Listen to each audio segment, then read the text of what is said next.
he's a good quarterback, but I think we need to force the issue. We need to get some pressure on him and take away the run game. I think that'll be big. Defensively, 4-3. That's been a staple of John Kelly over the years. We're going to see single back. I think we'll get cover two deep safeties, and then two backs. I think we're going to get cover three. So 5-6 man pressures. We'll get those. They're athletic on the back end. So we got to come to play tonight. And the Polar Bears will be playing without their best all-around player, and that's Dylan Hours, who leads the team in scoring. He's the leading rusher, and he's also the second leading receiver. So you take him out of the lineup, there's a big hole to fill. One of those guys hoping to fill one of those holes is Navon Jones, who had a couple of big catches in the game last week with Bridgeport, and I asked him exactly how that felt. It felt great. I just wanted to help the team out the best I could, get us all hyped up. Tell me what this football season is like for you, because this is the first time you've played varsity football. It's a journey. I just want to do the best I can and show everybody who I am. This matchup with University tonight is another big game for Fairmont. What are you looking for from this University team tonight? I think it's going to be a tough game. I think we could pull it out, though. Okay. That's Navon Jones of the Polar Bears, junior receiver, enjoying his first varsity football season, and had a big game last week against the Indians, scoring the first touchdown that tied the game, and then scored another one later on in that tight matchup with the Indians. We've had the coin toss, and we'll wait to see exactly how the Polar Bears are going to react. Now, I know that if Fairmont won the toss, it was going to defer. So most likely, Fairmont is going to be kicking off, because my guess is if University wins the toss, it is going to receive. University in its home uniforms, those are gold pants, scarlet jerseys, gold numbers, and gold helmets. The Polar Bears in the blue pants, white jerseys, white helmets. This was supposed to be that Armed Forces night that we saw celebrated in the Lewis County game, where they wore the camouflage uniforms. But John Kelly said, we're not wearing those uniforms because you can't see the numbers well enough, and we can't tell on the film exactly who's who. So the Polar Bears are facing a University team in numbers that we can see from here. So that's nice. Fairmont is going to get the football first, as the Hawks will be kicking off from right to left. They have a really good punter. That's one of the things that we'll see tonight. Now, he is not the kicker, but they have a sophomore punter. Stephen Gregg is his name. He was really good in warm-ups, and I've seen him on video too. He's a solid punter, averages about 40 yards per punt. You don't see that very often in high school. Doing the kicking, though, is going to be John Coleman. He's also a receiver for the Hawks, and he'll kick from right to left. Damani Johnson is back deep for the Polar Bears.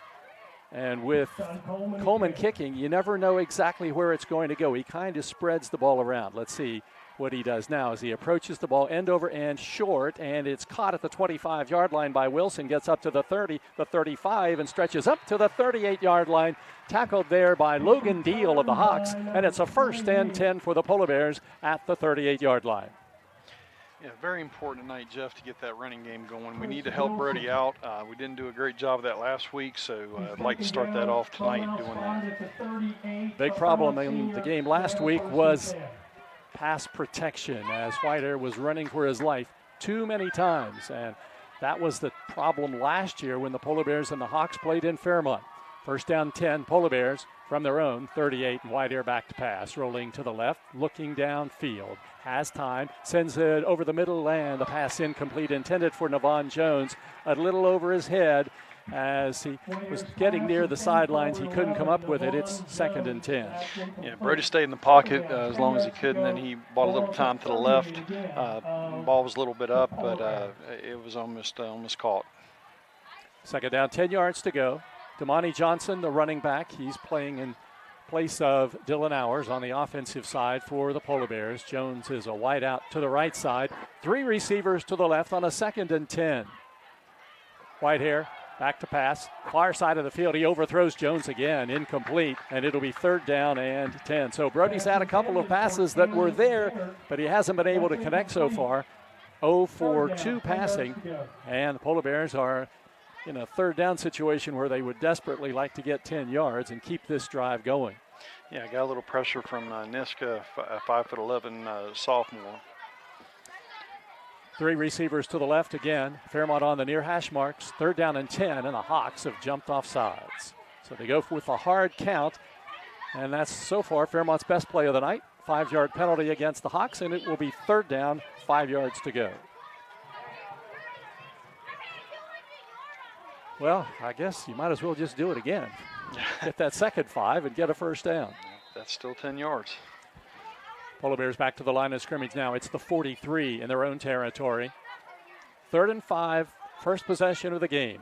Whitehair back to pass, steps up in the pocket. Now he's running with it. He'll get the first down if he gets to the sidelines, and he does. Out of bounds at the 50. It's a Polar Bear first down. Yeah, great job by Brody that time, recognizing the pressure. He stepped in the pocket, kept his eyes downfield, but there was nothing there, so he went ahead and pulled it, and positive gain. And knowing a little gain in that situation is enough to keep the drive going, and that's what he did. So the Polar Bears have first down, number 1, and have the ball at midfield. It's at the 50, first down and 10. 3 receivers left, 1 right, up the middle to Damani Johnson, and Johnson sees a little running room and takes it inside the 45 down to about the 44-yard line. Yeah, that was encouraging, Jeff, that first play. Looked at the offensive line coming off. Looked like we had a hat on a hat. So that's very encouraging, and got a little movement on that run play. They set the ball back to the 45, so call it 2nd and 5 for Fairmont. Damani Johnson should see a lot of action tonight for the Polar Bears. He's a 5'10", 171-pound junior, and there he is again off the left side, and he takes it down to about the 41-yard line. Will be about 1-2 yards short of the first down. Yeah, and this commitment to the run game will pay off.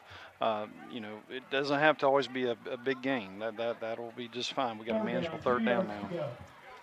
2 yards to go for the first down. 3rd down and 2 after that 3-yard gain. Ball at the 42 in Hawks territory. Whitehair in the pistol formation. He has Johnson behind him.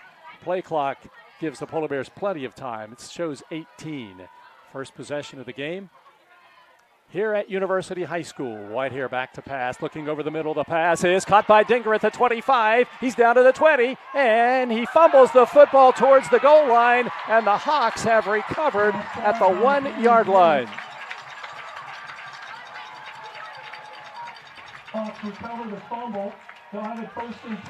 They've set the ball at the 3, and that's where the Hawks will go.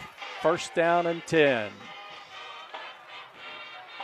That's a 39-yard pass play with a fumble on the end of it, and the Hawks get it. Yeah, it was pretty well executed up to the fumble. We had blitz and we picked it up. It was good protection. Everything was well executed. We just got a hold of the football. The positive out of it is that the Hawks are deep in their own territory at their own 3-yard line. 10:15 to go here in the first quarter. University rushing a player off the field now. Their quarterback, Luke Hudson, loves to throw the ball. They've got a really big running back in Malik Lewis. He's almost 300 pounds. And Hudson is straight back to pass. Winds up, sends it downfield, and the pass is caught along the sidelines at about the 22-yard line by Ethan Jackson. And it'll be enough for a Hawks first down. It'll be a 19-yard pass play. Yeah, they run a corner route, really good protection by their offensive line, and he put the ball perfectly where it needed to be. So the Hawks have a little breathing room now out at the 22-yard line, and it'll be first down and 10 from there. They spread out the formation.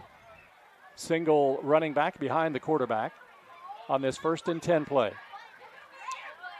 Luke Hudson has thrown a number of interceptions this season. He's throwing downfield, and the pass is overthrown near midfield. That pass was intended for Khalil Lewis. Lewis is a kid they have a lot of hope for. He's a 6'2", 186-pound freshman. You know, in that play we got pressure. Richmond was there, and that affected the play. He couldn't step into the pass the way he wanted to. That's what we need to do consistently tonight. 2nd down and 10. Little windy here tonight at University. The wind not blowing necessarily from goal line to goal line, but a little across the field. And the Hawks now send 3 receivers to the left side. No score in this game. University with its first possession. 10:04 to go first quarter. Ball at the 22 in their own territory. Hudson, quick drop, sends it downfield, deflected and incomplete at the 40-yard line. Intended again for Lewis, but he couldn't hang on to it. It's 3rd down and 10. Yeah, we brought pressure. They had the right call on that time with a quick pass, but he threw a little too hard. Came out a little hard there, and he couldn't make the catch. So now it's 3rd down and 10. Football at the University 22. The Hawks have their 3 receivers to the left and 1 to the boundary on the right.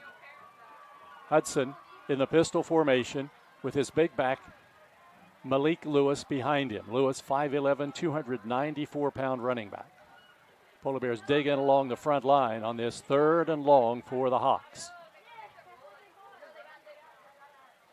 Long count, and Hudson back to pass. He's getting pressure now, steps up in the pocket, now has some room to run, gets up to the 30, and he's going to be stopped short of the first down, right at about the 30-yard line. Polar Bears closed in on him well and drop him for about an 8-yard gain, and it'll be 4th down and 2 for University.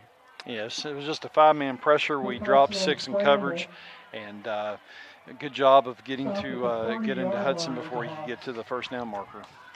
Punting situation. Now we'll get to see this kid I was telling you about earlier, this punter for the Hawks, Stephen Gregg. Line of scrimmage is the 30. Cannon Dinker back to return for the Polar Bears. Good snap, and here's the punt. Not too long this time. It's going to be out of bounds near the 40-yard line. So not a great punt. They'll mark it out of bounds at the 37 in Polar Bear territory. So just a 33-yard punt. It's one of the things, you watch these guys warming up, and it's a little different when you've got people coming at you. And so the Polar Bears now have their second possession, almost the same spot they had the first one. 9 minutes and 10 seconds to go, first quarter. No score in this game. And the Polar Bears send 3 receivers to the right side this time. And 1 to the left. Chris Wilson is behind quarterback Whitehair on a 1st down and 10. And Wilson gets the handoff, and he's crushed at the line of scrimmage. Nice defensive play made by the linebacker for University. That was Brock Kaler. Yeah, like to get a little more yardage on first down, but still like that we're staying committed to the run game. 2nd and 10. The Polar Bears had a big pass play, but it ended in a fumble, and the Hawks got it on Fairmont's first possession. Jones goes in motion towards the line of scrimmage, and back to pass is Whitehair over the middle. Jones drops it at the 45-yard line. And Jones would like to have that one back. That was a pretty well executed pass by Brody. He put it where it needed to be. So he'd like to have that one back. I know Jones would.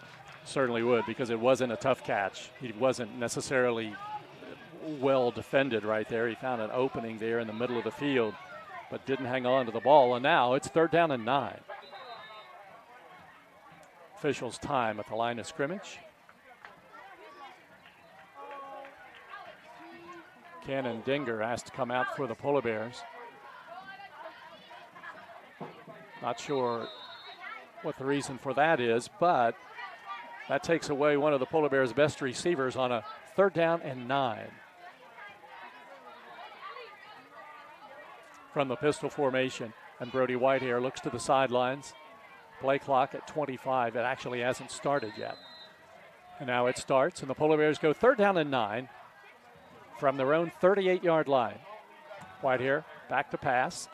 In trouble in the pocket, now rolls to the left side. He's in big trouble, can't get rid of the ball, and he's sacked back at about the 20-yard line. I think if Brody had that one to do over again, he would have thrown it out of bounds because he had a receiver on the sidelines downfield. Yeah, they just got a lot of pressure with just a 4-man rush. That time they dropped 7. Polar Bears have a player shaken up on the play. Polar Bears shaken up on the play. So we have a timeout, an injury timeout with 8:22 to go in the first quarter from University High School. It's the Polar Bears nothing, University nothing on Fun 93.1. An injury at any age can be a game changer, but with walk-in clinics Monday through Saturday, the Marshall Sports Medicine Institute is ready to get you off the bench and back in the game. Marshall Sports Medicine Institute takes care of the herd. Let us take care of you.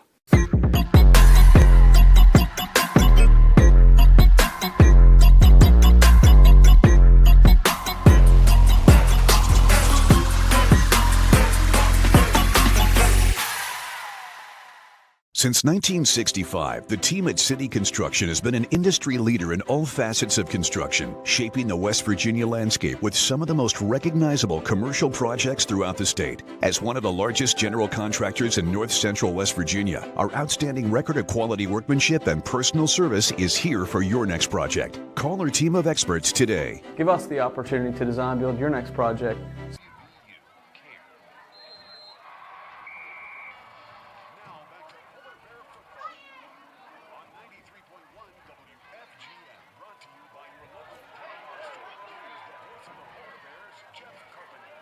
Gavin Michael into punt from his 30-yard line. Not a good punt. It bounces just into Hawks territory at about the 49-yard line. And University will go first down and 10 in great field position with 8 minutes and 12 seconds to go in the second quarter. Tucker Hayhurst was the injured Polar Bear player.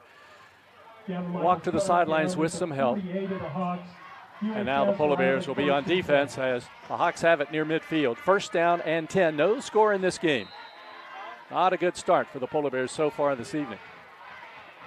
Luke Hudson, the quarterback, again with Malik Lewis, his running back behind him on this first down play.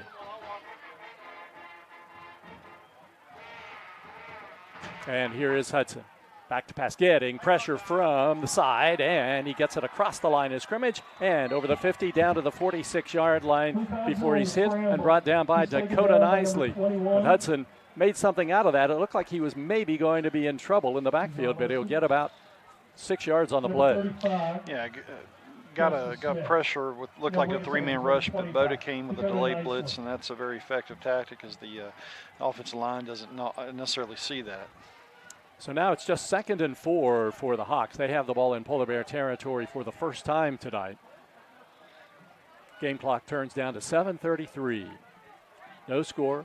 University 2-2. The Polar Bears 3-1. Hawks have two receivers to the right side now, and this time they hand it off to Malik Lewis, and Lewis rumbles forward, gets the first down, takes the ball to the 40-yard line. Arbogast in on the tackle for the Polar Bears. I missed the number on the initial contact.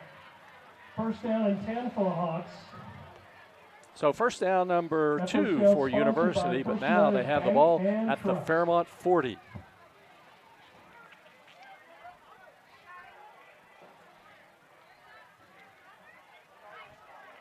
Quarterback Hudson now has Brock Kaler in the backfield.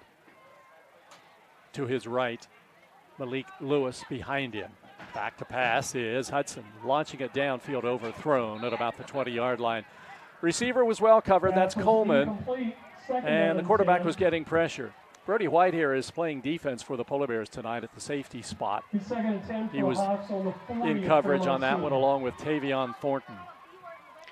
Yeah, it's very well covered. They pretty much bracketed the receiver, Coleman.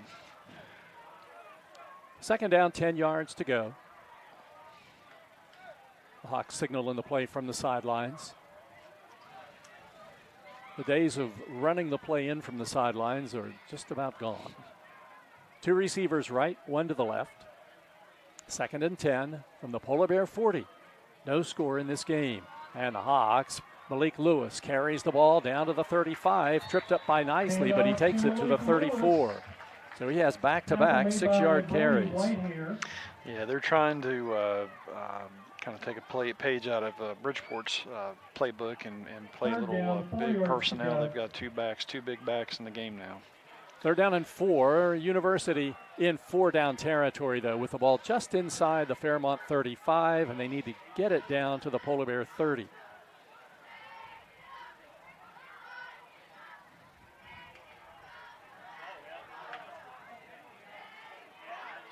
Front line for the Polar Bears. Bigelow, Bracero, Arbogast. Quarterback Hudson has Lewis behind him. 3rd down and 5. And he's back to pass. To the far side of the field, and the pass is caught by Jackson at the 30-yard line, and he's hit along the sidelines, but they say he's still in bounds, and he takes it inside the 10, the 5, and down to the 4-yard line. I thought that he had stepped out when Dinger hit him, but he didn't, and the Hawks have a 1st down now. The ball marked inside the 4-yard line, but call it at the 4 for University. Yeah, Jeff, that's a good example of what Coach Bartek talked about in the pregame about not letting a catch turn into a big gain. Missed some tackles, and they had some yards after the catch. We got to eliminate that. 1st down and goal from the 4.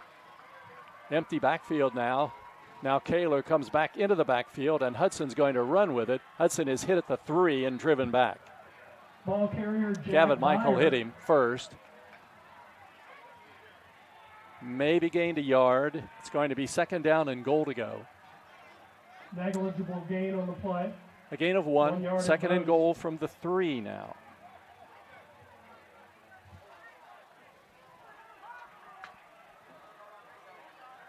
Now the Hawks send their 3 receivers to the left and 2 to the right again. Empty backfield.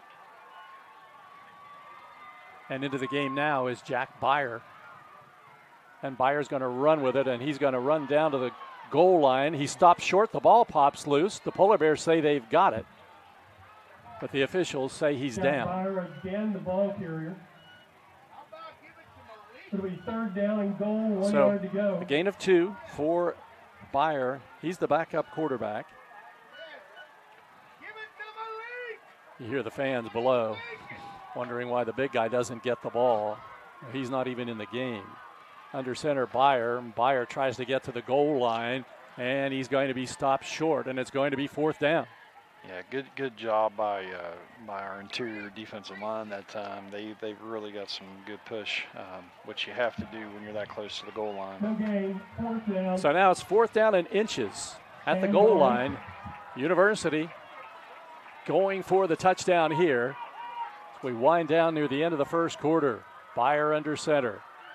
Byer sends Jackson in motion. Byer hands it off to Kaler. Kaler is hit. He's stopped. He doesn't get the 1st down. And the Polar Bears take over at the 1-yard line. Great job by that defense. That's the way to play on the goal line. Came off the ball really well that time, and just leveraged it. Played it the way you're supposed to play it. Excellent job. So no gain on that play, and the Polar Bears have the football. 1st down and 10. They've moved the ball out to the 2, so that was a gain of a yard on that last carry. And so with 3:38 to go in the 1st quarter, Fairmont has the football at its own 2-yard line. No score in this game, and this is the Polar Bears' 3rd possession of the night. Cannon Dinger again runs off the field. This is the 2nd time he's had to do that, and I'm guessing it's an equipment issue because he played in there on defense, seemed fine. 1st down 10 at the 2. Whitehair out of the pistol in the end zone.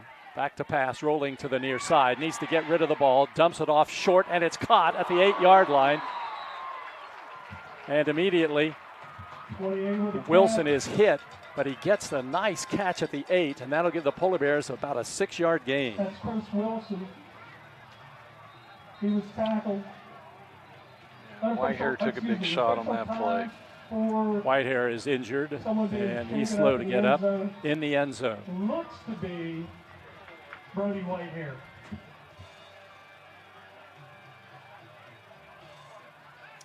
So Whitehair appears to be his hand, his right hand, that's bothering him, right wrist.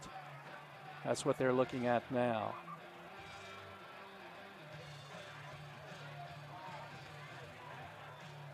So Whitehair is the injured Polar Bear player.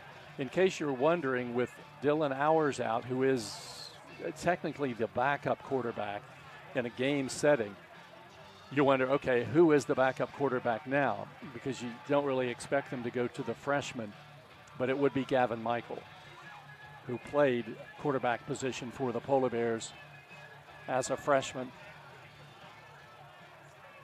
And Whitehair is being helped up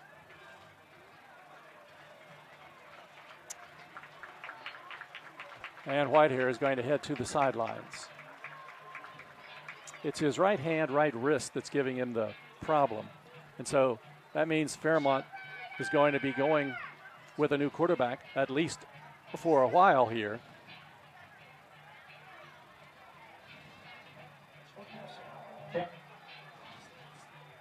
And that's going to be Gavin Michael, who technically didn't even play the position last year. But he has practiced a little at quarterback, knowing with hours out that he might be called upon, and sure enough he is. It's 2nd and 4 for the Polar Bears in their own territory at the 8-yard line. And Michael, there's a fumble on the exchange. The ball is loose, and I believe the Polar Bears might have recovered it. Let's see, the officials, yes, the Polar Bears, Trevor Bigelow pounced on the ball. It looks like Whitehair's coming back. So a 3-yard gain for Wilson on the fumble. You expect things like that when you have a new quarterback in, especially one that hasn't played the position for a while. And now Whitehair back in. It's 3rd down and 1. Ball at the 11-yard line. Long count. Polar Bears trying to draw them off sides and get a first down the easy way. But this time University isn't budging. Whitehair takes the snap, and he gives it up the middle, and it is carried by Damani Johnson, and he dives up for the first down, up to the 13, and the Polar Bears keep the drive going with 2:42 to go in the first quarter. Yeah, sometimes it's little things on a play, and that time great awareness by Gavin Michael to get just enough on the blitzer coming off the edge to free up enough to get a first down. So Michael back at receiver, Whitehair back at quarterback. And Damani Johnson back at the running back spot for the Polar Bears. Whitehair back to pass, chased out of the pocket again, running to the near side, sends it towards the sidelines in the area of a receiver. And it's incomplete. Canfield was kind of in the area. So it's 2nd down and 10. It makes it really difficult on a quarterback when you're getting pressure with just the front four, and that's what University's doing right now. They're dropping 7, so not a lot of windows to throw the football. Cannon Dinger, who's been a yo-yo going in and out of the lineup, he's back in there now for the Polar Bears as a wide out to the right side. 2nd down and 10. Whitehair to pass over the middle for Dinger. A great catch. He's got it at the 33-yard line, and the Polar Bears have the first down. I tell you, he makes that look effortless. Just the way he high points the ball, catches the ball with his hands, just textbook. At the 34, a 21-yard pass play. The Polar Bears get first down number 3. 2 minutes to go in the first quarter. No score in this game. The Polar Bears just completed a goal line stand against the Hawks. Whitehair, quick pass far side, caught by Michael at the 35. He angles to the center of the field, the 45 up to the 50, into Hawks territory and down to about the 47-yard line. Nice play for the Polar Bears. He's going to get 19 yards and another first down. Yeah, I like the call by Mark Sampson. That was a good call to slow them down a little bit with their pass rush. We need to complete some of those passes to keep them from rushing up the field so hard. 80 passing yards. This time the ball is handed off up the middle, and that was Chris Wilson.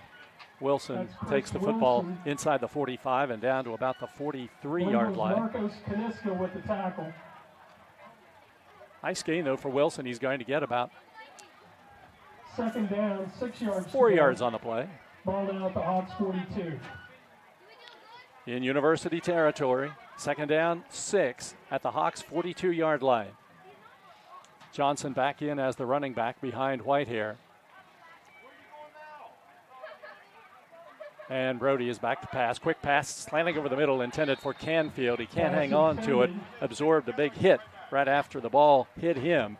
And it's going to be 3rd down and 6 for the Polar Bears. Logan Canfield. That's incomplete. Sorry, Jeff. 3rd down, 6 to go for the Polar Bears now. Football's in the center of the field as Fairmont moves from left to right. Down to about 50 seconds to go in the first quarter. And Whitehair is back to pass. Looks over the middle, and the pass is caught by Canfield at the 35, and he takes it inside the 30 down to the 25-yard line. It's a Polar Bear first down. It'll be about an 18-yard pass play. Yeah, well-executed play. That was a product of us being able to get the 5 yards on first down, because that still gave us a manageable third down, and they couldn't just tee off on us. That was well-executed.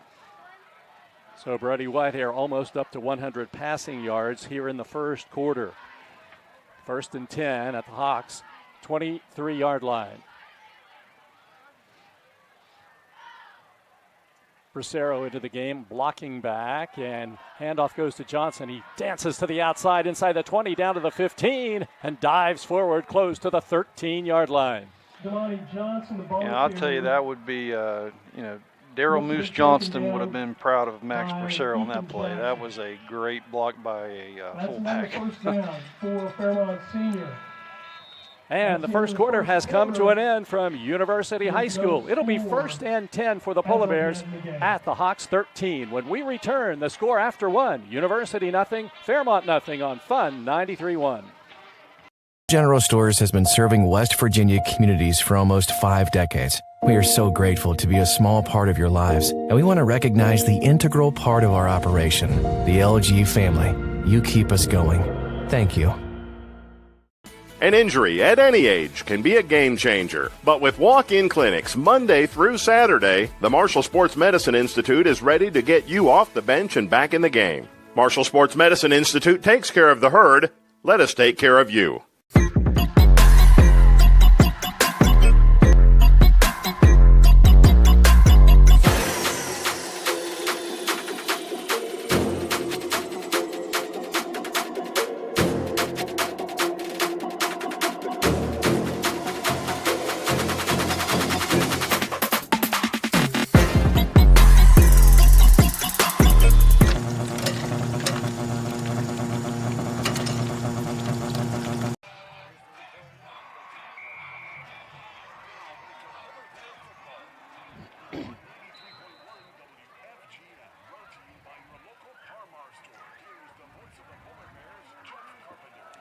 The Polar Bears with the ball, 1st down and 10 at the Hawks' 13-yard line. Handoff goes to Damani Johnson. He'll take it to the 11, a gain of 2. Yeah, Jeff, I really like what we're doing to help Brody on this drive. There's 3 things. We're running the football, quick screen game, and the quick pass game. I think those 3 things are really helping this drive, helping Brody out. The ball's at the 11, 2nd down and 8. Sidelines left, a lot of running room to the right. That's where the 3 receivers are for Whitehair. And he's back to pass, steps up, sends it downfield, and the pass is almost intercepted at the 5-yard line by Ethan Jackson. But it's incomplete, 3rd and 8. Yeah, that time just a little late with the ball that time. So we just got to keep with that quick pass game, getting rid of the ball quick. That's one of those from our vantage point. You could see that going to be trouble. Unfortunately, Jackson just batted it down. So now it's 3rd and 8 for the Polar Bears at the Hawks' 11-yard line. Whitehair is back to pass. He has time. Now runs to the right side towards the sidelines. Directs his receivers. Now he runs with it inside the 10 and goes out of bounds on the far side of the field at about the 6 or 7-yard line. Pretty good protection. They cover it real well. Not a lot of windows down here in the red zone. So pretty good decision by Brody just to get some positive yards. Now we got a decision at 4th down. 3 yards to go. So that'll be a 5-yard gain for Whitehair. 4th down and 3. Polar Bears extra point kicker has tried 1 field goal and missed it. So Fairmont is going for it. 4th down and 3 at the Hawks' 6-yard line. 3 receivers to the right side. Whitehair up under center this time. And there's a flag at the line of scrimmage.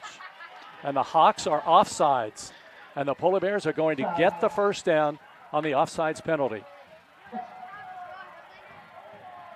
That'll take the ball down to the 3-yard line. Yeah, great job by Fairmont Senior having the poise to not jump and get the first down, easy first down. So now Fairmont 1st down and goal from the 3. Johnson, the running back behind Whitehair. Brody in the pistol formation. 1st down and goal. Whitehair, option, pitches it to Johnson, throws it behind him, and the ball bounces out of bounds at the 7-yard line. That was not well executed, and it's going to be 2nd and goal from about the 6-yard line. Yeah, when you're running option, you got to have the pitch relationship. We're running to the boundary, so it's short side of the field, and they didn't have that relationship. They were a little too close to each other. So now it's going to be 2nd down and goal to go for the Polar Bears. Ball back at about the 7-yard line. Whitehair in the pistol formation, and he wants to pass. He's chased out of the pocket, running towards the near side. He has running room, heads towards the goal line, down to the 5, dives close to the end zone, but he's going to be marked just short at the 2-yard line. And it's going to be 3rd down and goal for the Polar Bears from the Hawks 2. He'll get 5 yards on that carry. And just as University on its last possession got down close, then struggled, Polar Bears in the same situation. 3rd and goal at the 2. Fairmont was able to keep the Hawks out of the end zone. Fairmont hopes that University can't turn the tables on them. 2 receivers to the right. Bracero blocking back in the backfield, and Gavin Michael lines up as a receiver to the left now. Here's Whitehair sending Michael in motion, and there's the handoff to Johnson. Johnson fights his way down close to the 1-yard line, but he's going to be short, and it's going to be 4th down and goal to go from the 1. And what will the Polar Bears decide to do here? Doesn't look like anybody's coming on the field now, so it looks like we might be going for it. This would be just like an extra point. So if you decided to kick a field goal, there wouldn't be much difference. And Polar Bears might be just taking time to call a timeout here because they're taking lots of time on the sidelines, but the play clock is still at 16, so they would still have time if they decide to do it. But I think they're going to let time run out. Nope, they come to the line of scrimmage. Play clock down to 6. 4th down and goal to go for the Polar Bears. Play clock at 2. And now they're going to call the timeout we thought they would call. Timeout on the field, 10:02 to go. 2nd quarter, Hawks nothing, Polar Bears nothing on 93.1 WFGM. An injury at any age can be a game changer. But with walk-in clinics Monday through Saturday, the Marshall Sports Medicine Institute is ready to get you off the bench and back in the game. Marshall Sports Medicine Institute takes care of the herd. Let us take care of you.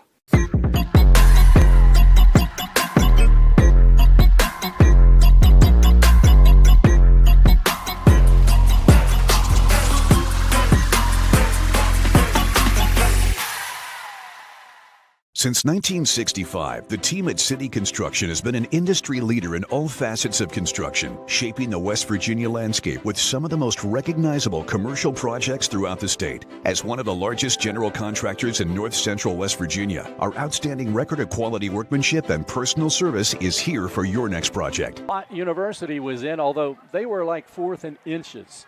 The Polar Bears have the full yard to get, and we'll see what Fairmont decides to do here. Bracero, a blocking back. Whitehair has Johnson behind him. 4th down and goal. Whitehair on a keeper right up the middle. Whitehair to the goal line. He's into the end zone. It's a Polar Bear touchdown. Brody Whitehair takes it in from 1 yard out, and the Polar Bears score first and lead it 6-0. Great job by that right side. Great job coming off the ball, keeping their pads down. You got to stay down low when you're that close on the goal line, and they did that. They leveraged them. Very, very nice. Good job. Cam Peschel to attempt the extra point. 24 of 25 this season. His only miss was the last extra point he kicked in Bridgeport. Fairmont late getting a player in. That's Deshaun Floyd, who will be along the line for the Polar Bears. They have plenty of time, though. The play clock hasn't even started. And Peschel ready to kick. Canfield to hold. Ball down. Kick is up. And the kick is good. And there's timeout on the field. 9:58 to go in the 2nd quarter. It's Fairmont Senior 7, University nothing on Fun 93.1. Fairmont Senior leads 7-0. Here at the Cracker Barrel, home-style food and great value go hand in hand, with favorites like slow-simmered chicken and dumplings starting at $7.99, or perfectly golden, fluffy buttermilk pancakes with your own bottle of warm syrup. Come fill up on favorites without emptying your wallet. Cracker Barrel. Take care now.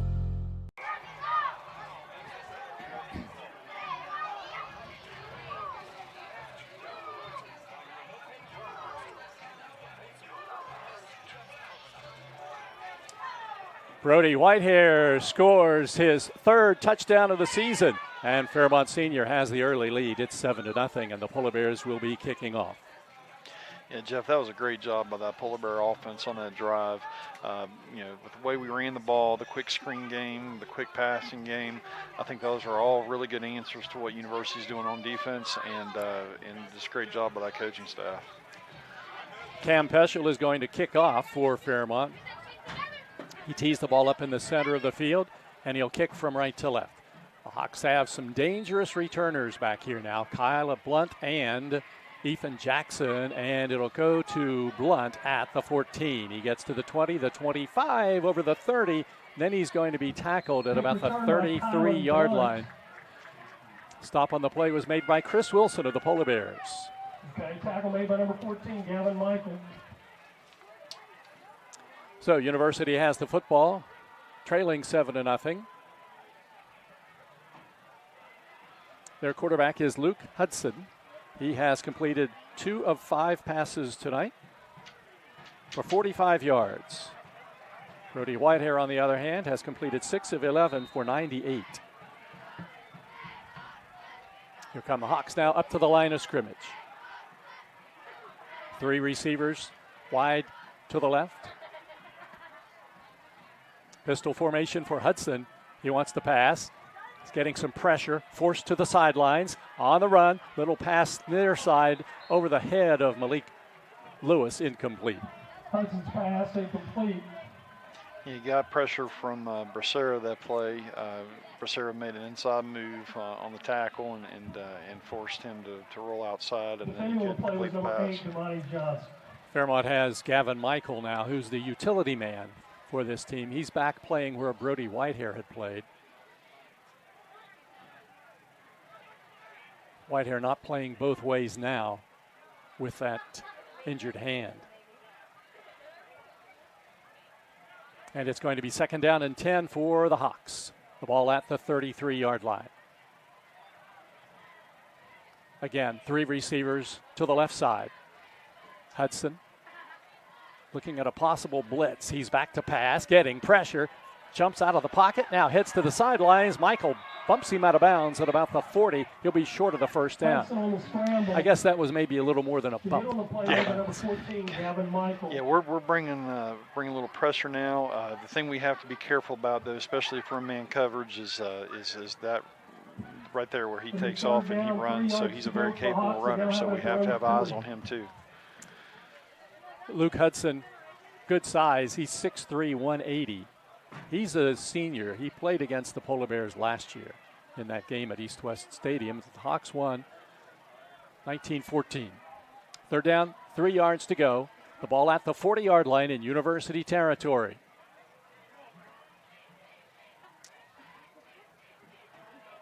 Hudson with a running back behind him is back to pass again. Has lots of time. Over the middle, the pass is batted down nicely. Good defensive play for the Polar Bears. That was Damani Johnson who batted the ball away from the intended receiver. That was Khalil Lewis. So it's 4th down and 3 for the Hawks. Yeah, Lewis was wanting the flag, but I firmly disagree. That was great coverage. He did, we just, there was no way that he was going to catch that ball. Nice job by Johnson. Stephen Gregg into punt. 33 yards, his first punt. Fairmont has 2 returners back. Michael on one side, Dinger on the other at about the 20. Good snap, and Gregg's punt. This is a nice punt. High, fair catch called for by Dinger, and he goes inside the 20, backs up to about the 18, and that's where he catches it. And that's where the Polar Bears get the football. With 9:25 to go in the second quarter, Fairmont leading 7-0, and the Polar Bears have the ball 1st down and 10. Polar Bears will have it on the Polar 19. This is the 29th time these two teams have played. The Hawks lead the all-time series 17-11. The Hawks' longest winning streak in this series was 8 games. That came from a span of time from 1998 to 2005.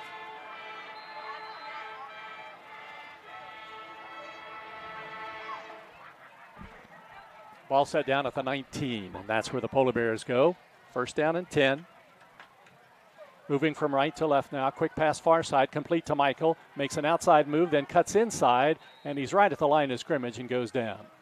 Yeah, come with this quick screen game again. The one thing that puts pressure on the defense as far as having to run sideline to sideline, so that might wear them down a little bit. Second down. No gain on the play. Balls at the Polar 19. 19-yard line, second and 10 for Fairmont. Like to get a first down, get a little better field position. 3 receivers bunched together to the right side now. Whitehair back to pass, sets up, fires downfield, and the pass intercepted at the 30-yard line. The Hawks have the football. That's Kaler with it, and Kaler takes the ball down inside the 20 down to about the 16-yard line. Yeah, they brought pressure from the field, and Brady tried to get rid of it fast. He didn't see Kaler. Looked to be number 28. So the interception, Polar Bears first. Turnover of the night comes with 8:40 to go in the second quarter. The Hawks have the ball now, but in great field position, trailing Fairmont 7-0. Fairmont senior 16 For Brody Whitehair. That's his 5th interception of the season. His counterpart tonight, Luke Hudson, came into this game with 7. But so far, Hudson hasn't thrown one. First down, 10 yards to go for the Hawks. Moving from left to right. With 8:40 to go in the half, trailing the Polar Bears 7-0. Hudson is in the pistol formation. George, the running back, with him. He passes downfield, and the pass is caught at the 12-yard line, and immediately brought down is Coleman. Johnson in on the stop for the Polar Bears. To John Coleman. Short gain. Johnson and Logan that's what you like to see on a quick pass such as that. Johnson did a great job leveraging from the outside, and help came from the inside as well. For the Hawks, ball now at the 13. 3-yard gain. Of Fairmont Senior. Hawks have the ball, 13-yard line. Polar Bear territory, second down and 7. Kaler in the backfield as a blocker.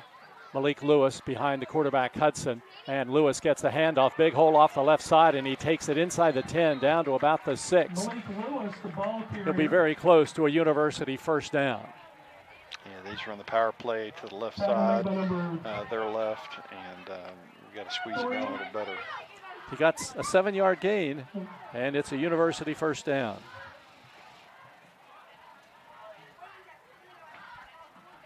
So the Hawks threatening now to tie this game, have the football in the center of the field at the 6. They've been here before, though, and were turned away by the Polar Bears. But now they have Lewis in the game as a runner. They didn't have him in the game in the goal line situation the last time. They hand it to Lewis. Lewis up the middle, dives inside the 5, tries to stretch the ball down to the 4, but the officials won't give him that much. It'll be a gain of a yard. Second and goal from the 5-yard line. Yeah, Canfield makes the stop. Great play by Canfield. Second making a big play there on the goal line. Balls at the 5 of the Polar Bears. Second down, goal to go. 5-yard line.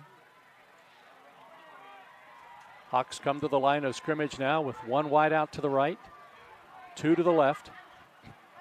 They have Malik Lewis as a blocking back now, and Kaler as the running back behind Luke Hudson. Handoff goes to Kaler. Kaler hit at the line of scrimmage, then fights his way forward down to about the 3-yard line, and then he's run down hard. Maybe not even giving him that much field forward progress, down to about the 4, and it's going to be 3rd and goal from the 4-yard line. Michael makes the stop for the Polar Bears. Yeah, Jeff, really like our pad level, how we're playing inside the 5-yard line. That's the way you need to play. Also like that our corners are able to play really tight coverage down here. We have a timeout with 6:16 to go, second quarter. Fairmont 7, University nothing on Fun 93-1. Just a 30. National Bank, where you can purchase or refinance your home with the no down payment Champion Mortgage. No down payment, no private mortgage insurance, no kidding. Visit your local branch to get started today. City National Bank, member FDIC, equal housing lender. To learn more, log on to mortgage.bankatcity.com.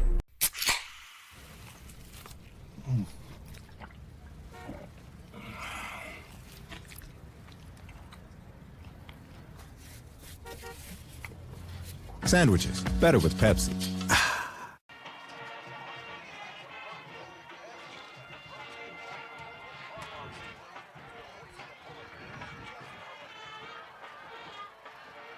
The Hawks with the football at their 5-yard line. It's third down, goal to go from there. 6:16 to go in the half, and the Polar Bears lead 7-0. The Hawks have Malik Lewis as a blocker. Brock Kaler as a running back behind Hudson on this third down play. Handoff goes to Kaler again, and Kaler takes it down to about the 3. He's hit there. Canfield and Michael in on the tackle, and it's going to be 4th and goal for University. Yeah, it's decision time. It looks like they're bringing some new personnel on the field. Let's see what they do here. Ball is inside the 3, but it'll be a 2-yard gain for Kaler, and it looks like the Hawks are going to try a field goal. That's what they're doing. Ball will be marked down at the 10-yard line. It'll be a 20-yard attempt for the left-footed kicker. That's John Coleman. Good snap, ball down, the kick is up, and the kick is good. And there's timeout on the field with 5:26 to go in the second quarter. It's Fairmont Senior 7, University 3 on Fun 93.1. 1965, the team at City Construction has been an industry leader in all facets of construction, shaping the West Virginia landscape with some of the most recognizable commercial projects throughout the state. As one of the largest general contractors in north central West Virginia, our outstanding record of quality workmanship and personal service is here for your next project. Call our team of experts today. Give us the opportunity to design build your next project.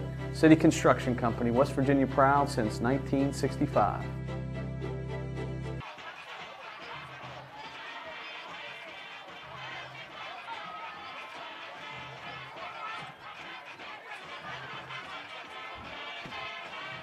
So the Polar Bears get out of it with a 3-point score by the Hawks. That's probably the best you could have hoped for, Ray. Yeah, absolutely. We call that sudden change, and that's exactly what that was. We had a interception, a little adversity, and we bounced back and held them to a field goal. That was a big win right there. Damani Johnson back deep, and John Coleman will kick off. He's kicked short the first time, and Chris Wilson caught it and ran it. Approaches the ball on the near hash marks, line drive kick, and it will hit at the 10, and it rolls, and it's picked up back there by Canfield. Comes back the other way, gets up to the 10, up to the 15, he's at the 20, he's at the 25, the 30, and tripped up. Maybe a touchdown-saving tackle by the kicker, Coleman. And the Polar Bears have it at the 34. Yeah, I really like what we're doing on offense now. As far I know we had the interception, but going back to the touchdown drive. That's kind of the way we need to attack this defense with helping Brady with the run game and then the quick passing game. From the 34 in Polar Bear territory, Fairmont has the ball. 5:18 to go in the first half. Polar Bears 7, University 3. First down play. In motion comes Dinger. And Whitehair rolling to the right, looking to pass. Now runs with it. He gets back to the line of scrimmage. There's a flag. Takes it to the 35 and up to the 37-yard line. But a flag was thrown in the Polar Bear backfield. That's going to be a holding penalty and be 10 yards from the line of scrimmage. Yeah, anytime you have a lateral blocking situation like that, you have to really move your feet and keep yourself in front of the defensive lineman, and I think that's probably what happened. We got our hands outside the frame. Holding is the call from the 34. Should take the ball back to the 24-yard line.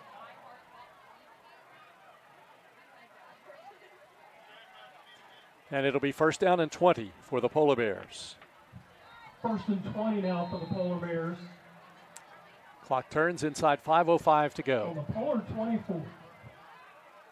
Whitehair Hands it off to Johnson. Coming this way. He gets to the 30.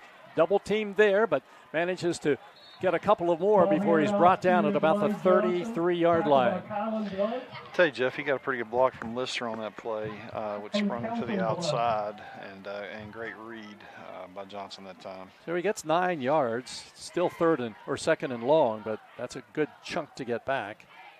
And it's going to be 2nd and 11 for the Polar Bears now from their own 33-yard line. Of the Polar Bears. 2 receivers to the left and 2 to the right. Whitehair threw an interception on his last pass attempt. He's back to pass. Steps up in the pocket. Now chased out of the pocket. Takes it to the 35, slides down at about the 34-yard line. So he'll actually gain a yard, and it will be 3rd down and 10 for Fairmont. This is not the down and distance you want to be in, so definitely have to have something in mind here to try to get rid of the ball a little quick. Might need to keep a little extra protection in for Brody. The success for the Polar Bears has been in the middle of the field so far tonight. 3rd down and 10 at the 34. University not jumping at the line of scrimmage. Play clock at 7. Fairmont has to get serious now as it's down to 4 seconds, and Whitehair is back to pass. Running out of the pocket towards the sidelines. Whitehair still running. Keeps the football and runs out of bounds at about the 36-yard line. And it'll be a punting situation for Fairmont. On the scramble. He had Jones pretty deep, but having to roll out like that, and he got the pressure, he didn't see him down the field. It was too hard of a pass to make. 4th down, 8 yards to go. Punting situation. Gavin Michael will do the punting for Fairmont Senior. Punt, Gavin Michael. Deep to receive for the Hawks. Ethan Jackson back deep for University. Ethan Jackson. Good snap. Flags are down. Michael's punt. This is a high floater. Fair catch called for at the 30-yard line, but there was a flag on the play.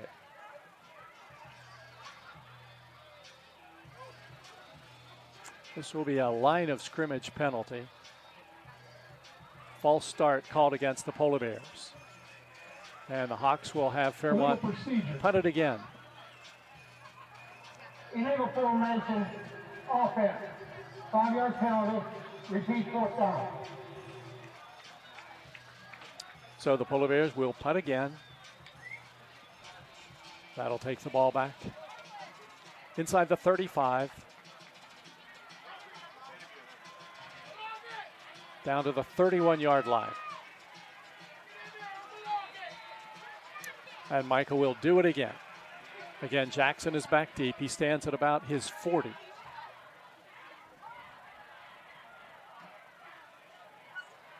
Michael gets a good snap, punts this one away. Another good punt, and it's going to chase Jackson back. He catches it over his shoulder at the 25 and then goes back the other way. Uh-oh, that's trouble. And trapped down from behind at the 45-yard line.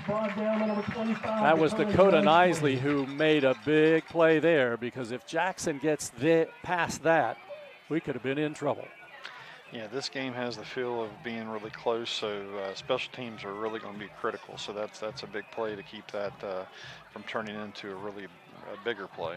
Speaking of close games, North Marion and Lincoln, 13-7 Huskies second quarter. East Fairmont leading Preston 28-14 in the first half. 1st and 10, 3:07 to go, second quarter. Hawks have the ball, trailing Fairmont 7-3. Luke Hudson is the quarterback, takes the snap, looking to run with it now. He's hit in the backfield, and he's going to be brought down. Nice defensive play by the Polar Bears, Taryn Boda. Yeah, we're bringing 5-man pressure. We're going a little bit more to a 4-man front. Coach Bart's been going to that the past couple drives, and really get a good job of keeping him contained and keeping him bottled up, nowhere to go.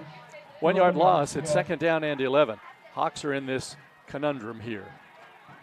They would like to go down and score, but if they don't score, they don't want Fairmont to get the ball back. So the clock is turning down to 2.5 minutes to go here in the first half. University at its 43, 2nd and 11 for Luke Hudson. And Hudson wants to throw, getting pressure. Sends it back the other way. Lewis catches it. Lewis breaks free along the sidelines and is tripped up at about the 40-yard line by the Polar Bears' Brody Whitehair. And it's a University first down in Fairmont territory at the 39-yard line. Yeah, that's a big man with a football. We definitely want to keep out of those situations.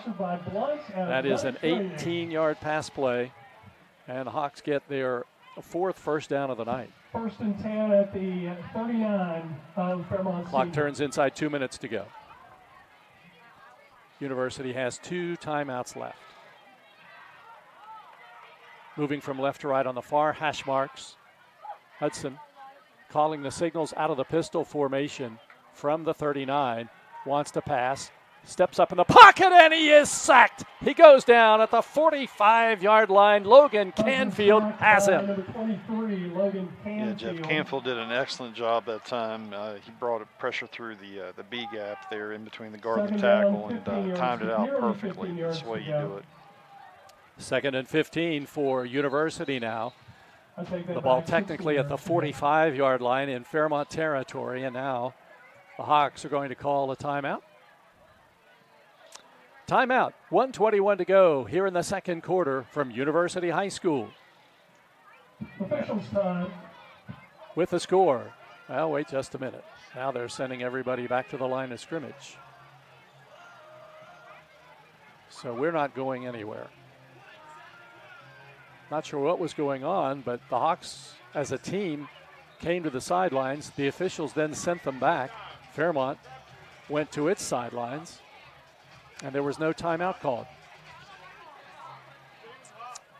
Last week we had a little chain repair and a delay, but nothing like that this time. So now the Hawks are back to the line of scrimmage. 2nd and 16 with 1:20 to go. University has the ball at the Fairmont 45, and now the referee comes over to have a conversation with John Kelly. John Kelly in his 49th year of coaching, his 37th year at University High. Overall, he's 17-11 against Fairmont Senior. Last season, the Hawks finished 7-4, but were eliminated in the first round of the playoffs by Hurricane. Now we're ready to go.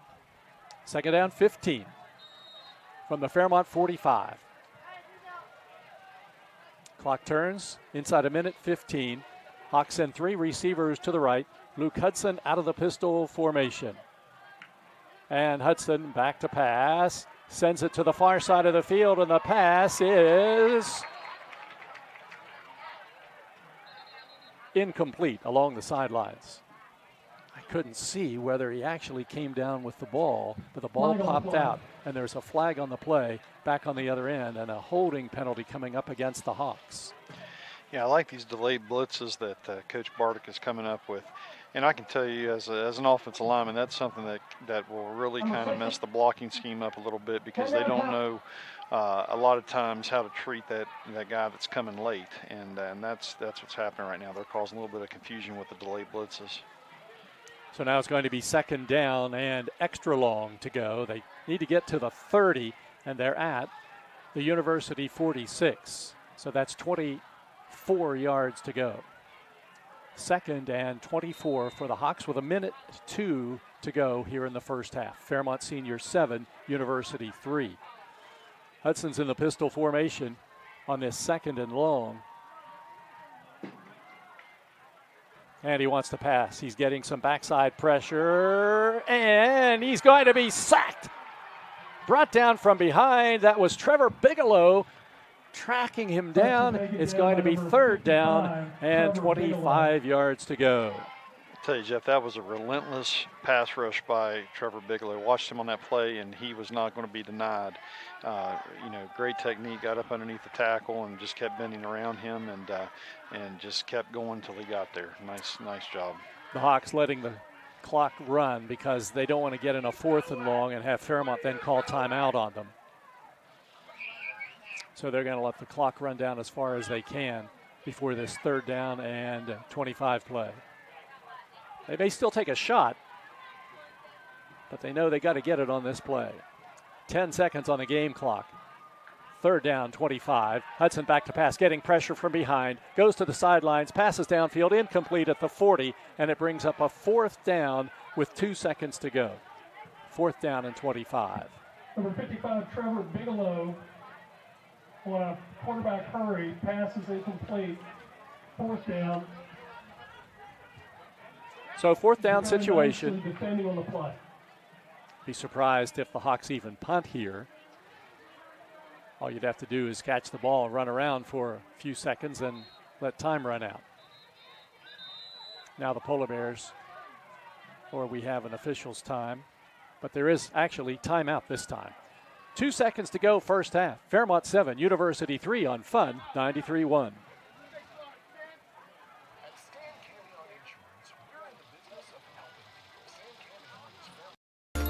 Here at the Cracker Barrel, home-style food and great value go hand in hand, with favorites like slow-simmered chicken and dumplings starting at $7.99, or perfectly golden fluffy buttermilk pancakes with your own bottle of warm syrup.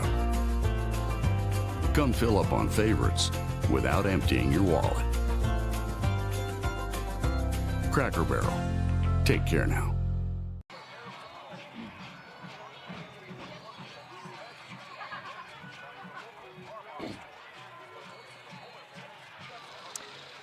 University in punt formation with 2 seconds to go in the first half.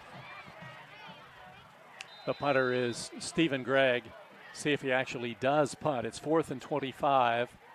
Takes it, and yes, he is punting. There's a flag down. His punt goes downfield and sails out of bounds. Flag on the play, though, and time runs out. Flag on the play. Wait for the call from the referee. If the penalty is not declined, there would still need to be an untimed down and one more play.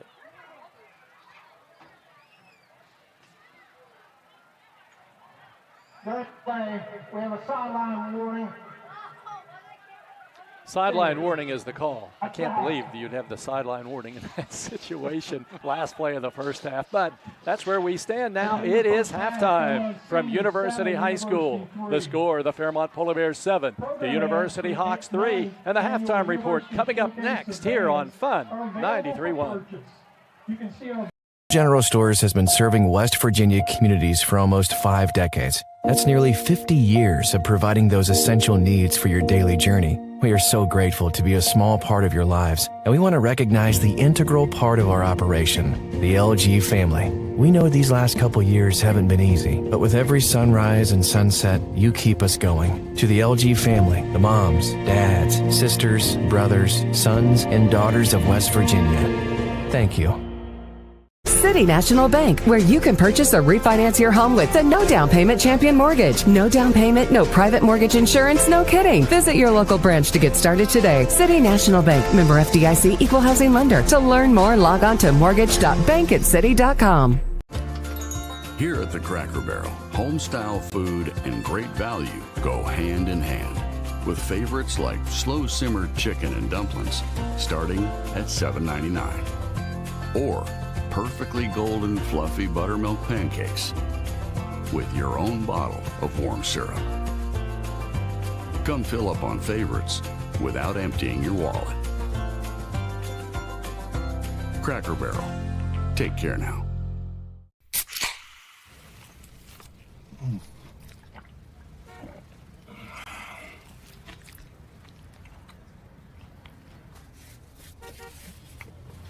Sandwiches, better with Pepsi. You have a goal. You know what you want. Start with us, New River Community and Technical College, your community college. Take classes online or in a classroom in Beaver, Lewisburg, Summersville, or Princeton, or step outside the classroom in one of our technical or health programs.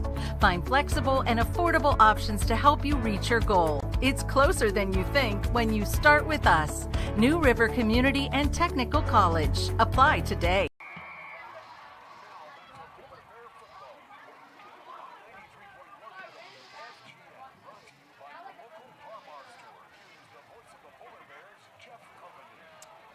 Just when you think maybe you have a handle on this this game and you think you know what's going to happen, you run into a night like this where we have two teams that love to spread the field, run up and down, come up with big plays, and we have a game with very few big plays, Ray, and a 7-3 halftime score. Yeah, this this game is kind of the, for University, I think it kind of mirrors a little bit with what, we're kind of doing to University what Bridgeport was doing us last week, and what I mean by that is that we're making them very one-dimensional right now. I think we're doing a really good job against the run when they try to run it. So I think if we continue to do that, that's going to pay off here in the second half. I like the one touchdown drive that we had. I like that we started to run the ball a little better. We don't have to run it for 300 yards this half, but we need to have some consistency, some semblance of the running game, and that will help out. I also like how we're helping Brody out with the screen game and the quick game, because they have gotten some pressure with a four-man rush, so we've got to continue to do that. Neither team's quarterback has been comfortable tonight. Neither team's quarterback has been able to sit back in the pocket, assess the field, and find a receiver. Both have been running, trying to get away from pressure, and at the same time find a receiver. And that's a credit, Jeff, to both defensive lines. With both our defensive line and their defensive line, you notice they're getting a lot of pressure just with the defensive line and rushing. And when you do that, and you're dropping 7 in coverage, use simple math. I mean, you can look at it. There's not a lot of windows to throw the football. So it doesn't matter who you have back there at quarterback. It makes it really difficult. Fairmont had a really scary situation in the first half when quarterback Brody Whitehair went down and really seemed to be in pain in his right wrist, right hand. But he was only gone for one play. He's turned out to be a pretty tough kid at quarterback. Yeah, absolutely. I mean, I know I touched on it last week, and I still say it this week. I mean, he has shown me a lot as far as his heart, his toughness. And, like we said last week, it's not easy. If it was, I mean, everybody, of course, wants to play quarterback, but nobody wants to sit back there and have, a defensive lineman breathing, coming down your neck and just, teeing off on you. And that was happening some last week. And credit to Brody.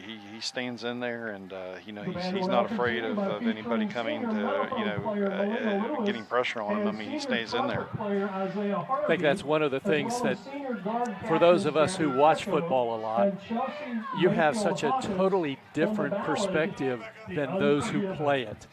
And you're downfield level. The game doesn't look anything like it does from the bleachers. Right.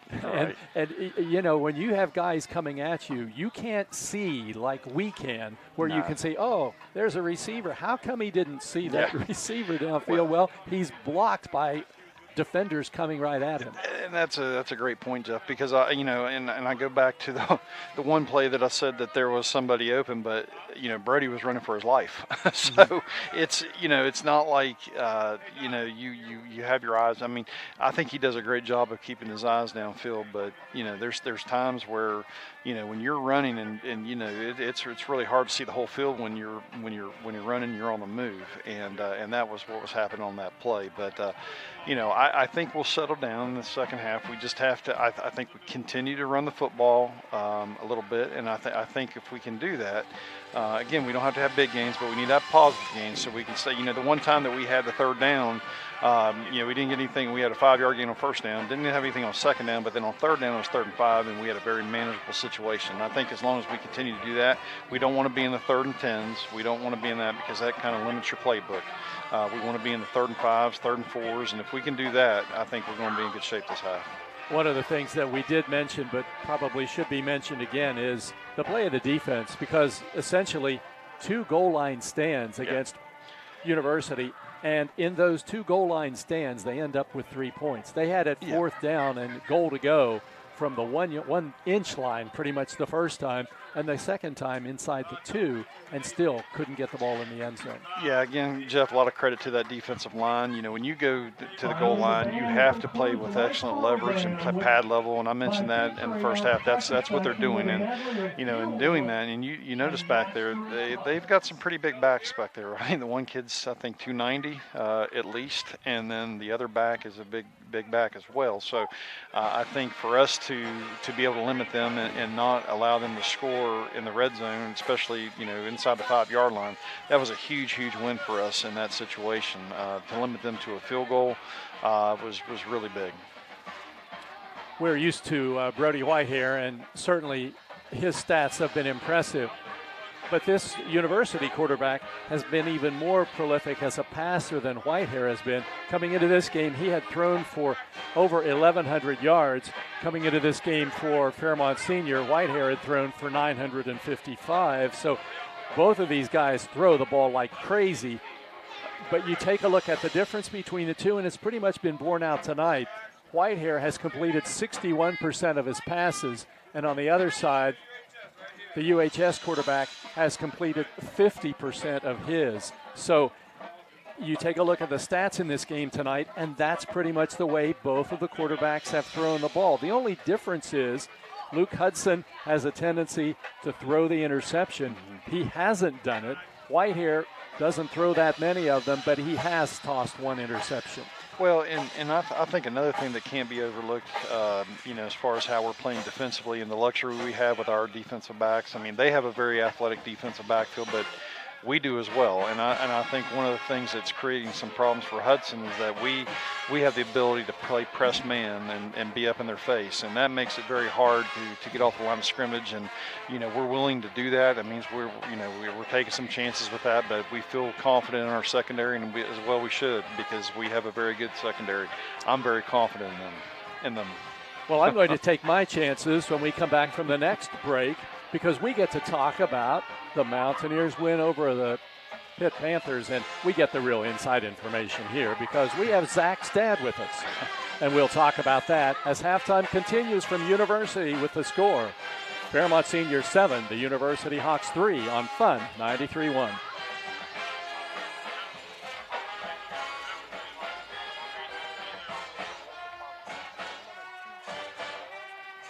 Yeah, that'll be good. Thank you. You're very professional tonight. After being late, you were early and then you were late. I don't know I don't know where you got that, but you're all. Yeah, I don't either. Your mind is on the after game activity. Oh, so you're just upset. Custom arrangements are by Johannes McNamara, and drill design is by Eric Stacks. Okay, good. Marching Band. All right, I'm ready when you just give me the cue, okay? Spectacular tomorrow evening. Thanks. Then they will march in the Buckwheat Festival Parade on Friday, September 29th, and participate in the Laurel Highlands Festival of Bands on Saturday, September 30th. We cordially invite you to join us and the Polar Bear Band at the 9th Annual University Showcase of Bands at UHS's Milan Pharmaceutical Stadium on Monday, October 9th at 6. Tickets are $10, and at the very least, they will be available at the gate. Actually, you can get them at School Cash online.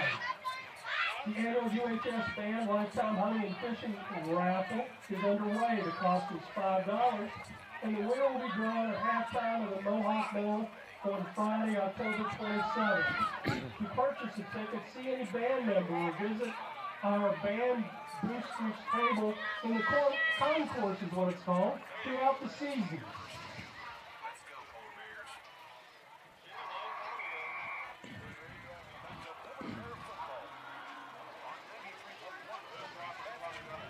Please visit the concession stand, which offers gluten-free options, and it's fully stocked with hamburgers.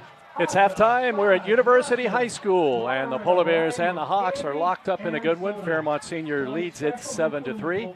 And with me, as always, at halftime, all smiles, is Ray Frazier, who had a big Saturday last week. And Ray, tell me what your thoughts were after that one went into the books. Yeah, just it's a great day. That game was everything you'd want to see in a big rivalry game, and just really proud of the way we played, and just it was just a great day. There's no other way to say it. Give me a little insight into your thinking, because you've got so much on your mind when you're watching a game like that. I mean, you certainly are interested in the game, but you've got a son who's playing a key role in it. And early in the game, Mountaineers' second possession, the starting quarterback goes out in the biggest game of the year so far. What's going through your mind at that point? Well, I mean, obviously a lot of adversity. I mean, that's not the way you script it, but I can tell you that they have full confidence in both quarterbacks. They really believe in both of them, and they both have the same skill sets as far as being able to run the offense. So credit to Nico. He did an excellent job coming in a very tough situation. I was at the game last year in Oklahoma State when he had to come in a very difficult situation also, and so he's very well equipped to do that, and he did an excellent job coming in. So Garrett Green is the Mountaineers starting quarterback who was injured. I know that the center and the quarterback have to have a pretty good relationship. What is Zach's relationship with Garrett? Oh, they're very close. I mean, that's the thing. I mean, and the thing is, a lot of people, wonder about that when, those situations happen. But, I can tell you, as a former center, I mean, every day that's the first thing you work on, center quarterback exchange as far as the ball handling. I mean, if you're, talking about that, and they get snaps with all the quarterbacks. That's pretty standard protocol. And so they're used to working with each other. And so, when something like that happens, they really don't miss a beat. They call Garrett Green a high-energy kind of a guy, a good teammate. You've spent time with him personally. What would how would you describe his personality? Oh, very, just as advertised. I mean, he, and I think the thing with Garrett is you watched last week. Obviously, very difficult situation. That was not how he scripted it, but for him to be the teammate he is, and you saw in the second half he was rooting on his teammates. He was there to help Nico, and that was the thing. I mean, he was able to help Nico in that second half, and you saw he was doing that. So he's just a tremendous teammate.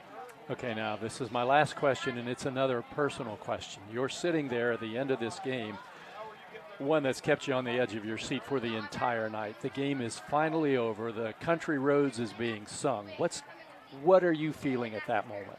Yeah, just, relief maybe a little bit, because, obviously that game meant so much to, the program, the state, but just excitement. I mean, they had worked so hard, and everybody in that program deserved that moment because they had worked so hard for it, and and hopefully that's a sign of the bigger things to come. But just it was just a great night, and what an atmosphere. I mean, it was just tremendous. Our fans were tremendous the whole night, and they were in the game from beginning to end, and that's exactly what you want. If you could bottle that atmosphere, you'd have a pretty successful football program year in and year out. Yeah. It's halftime here at University High School. When we come back, it'll be time to check the first half stats. Also, check out what's going on around West Virginia in high school football tonight. That's all coming up next. Halftime continues from University High School with the score: Fairmont Senior 7, University 3 on Fun 93.1. General Stores has been serving West Virginia communities for almost 5 decades. We are so grateful to be a small part of your lives, and we want to recognize the integral part of our operation, the LG family. You keep us going. Thank you.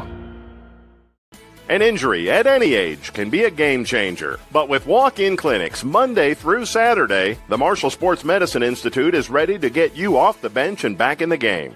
Marshall Sports Medicine Institute takes care of the herd. Let us take care of you.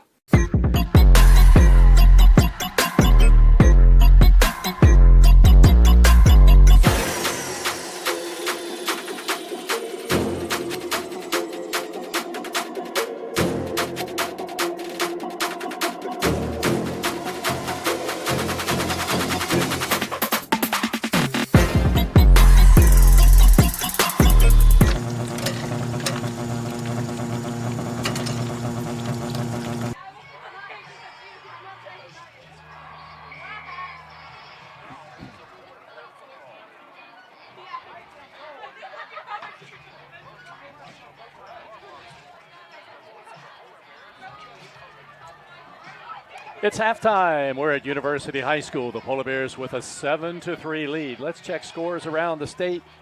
Tonight, North Marion and Lincoln, a battle of two teams undefeated so far. It's halftime, and Lincoln trailing the Huskies 21-7.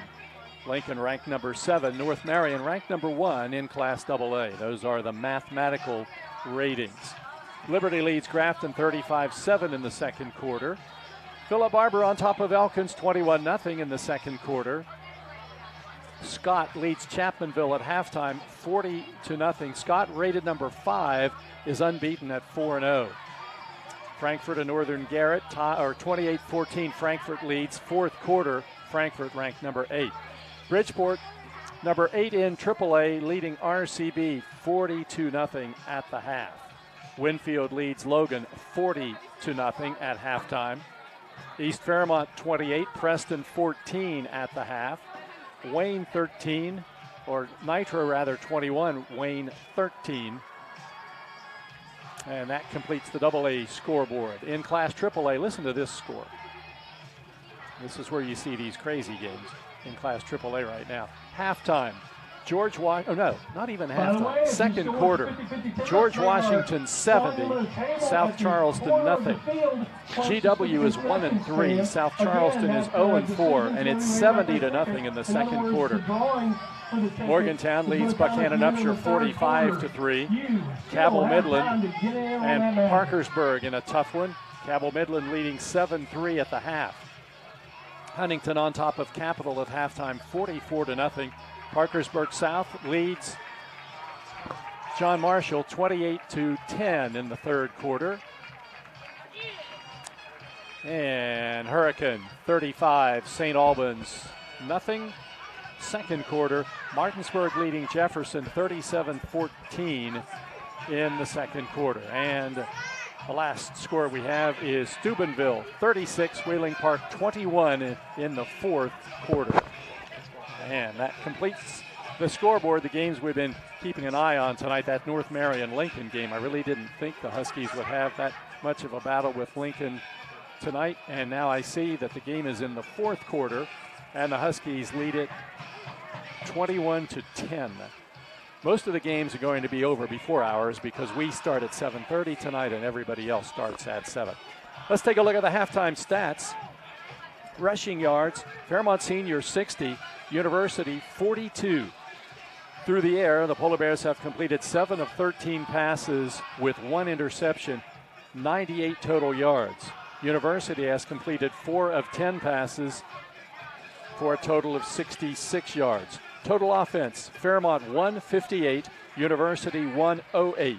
Leading rusher in the game for the Hawks is Malik Lewis, who's carried 4 times for 20 yards. For Fairmont, Damani Johnson, 7 carries for 35 yards. First downs, the Polar Bears with 5, the Hawks with just 4. This has not been an up and down the field kind of a game for either team. Penalties, the Polar Bears have been hit with 2 flags for 15 yards. The Hawks have been hit with 3 for 18. Turnovers, the Polar Bears had 1 interception, and University has not turned the ball over. Scoring, Fairmont scores first early in the second quarter. It was 4th and goal from the 1, and Brody Whitehair ran it in. Cam Peschel kicked the extra point, 7-0 Polar Bears. Then a Fairmont Senior interception, and the Hawks take it at the Fairmont 16, but they have to struggle. Goal line stand, the Polar Bears hold, and the Hawks are forced to kick a field goal with 5:26 to go in the first half. 20 yards out, Coleman connects, 7-3 the score, and that is the score as we sit here at halftime at University High. The facility here is really nice. Our broadcast spot, about the nicest that we probably have the opportunity to broadcast from. We're not necessarily at the center of the field, but not that far off, but we're very high up. We counted the steps as we were walking up, and I think we got to about 50. And so you tend to notice that when you're carrying your equipment up. We didn't just have jackets to carry up with us. But it's very nice, but there's only seating on one side here, but there's plenty of room. There's no seating on the far side where the Polar Bear bench is. They actually have a few bleachers over there, but if you actually sat in those bleachers, you wouldn't see any of the game because you'd be sitting behind the team on the sidelines. So both teams have come back onto the field now. We're just moments away from the start of the second half. A couple of things I wanted to mention to you. We talked about injuries for the Polar Bears. Dylan Hours suffered that separated shoulder in the second half of the game against Bridgeport, obviously out tonight. Also, the Polar Bears are still playing without Lava Kakini and Luke Abrazino. Abrazino is having surgery next month, first part, or the 6th of October. And Kakini still in a waiting pattern to see what's happening with him. But both most likely are out for the season. And the Hawks are playing without sophomore wide receiver Glenn Brown. He played last season as a freshman against the Polar Bears. You're remembering last season, Jermaine Lewis, who had been injured early in the year, had just come back. He ran for 113 yards, including an 82-yard touchdown. But the Polar Bears had 129 penalty yards and lost to University 19-14. Played that night without Dylan Hours and also their top receiver at that time last year, Jaden Shariza. Fairmont is going to kick off to start the second half. The Polar Bears had worked on an onside kick at times, but with Peschel out there, you don't think that's going to happen. And with the game the way it is, you wouldn't think that would happen either, as Peschel will be kicking off from the center of the field at the 40-yard line. Cam Peschel. Jackson back deep along with Blunt for the Hawks. Peschel is the Polar Bears' third kicker, and I don't mean third in terms of ranked third. He's just one of three who kicks off. There's at times really no rhyme or reason. And he'll approach the ball from left to right, and there is his end-over-end kick sailing downfield, and there's a flag down at the line of scrimmage, and it's going to be an offsides penalty coming up against Fairmont Senior.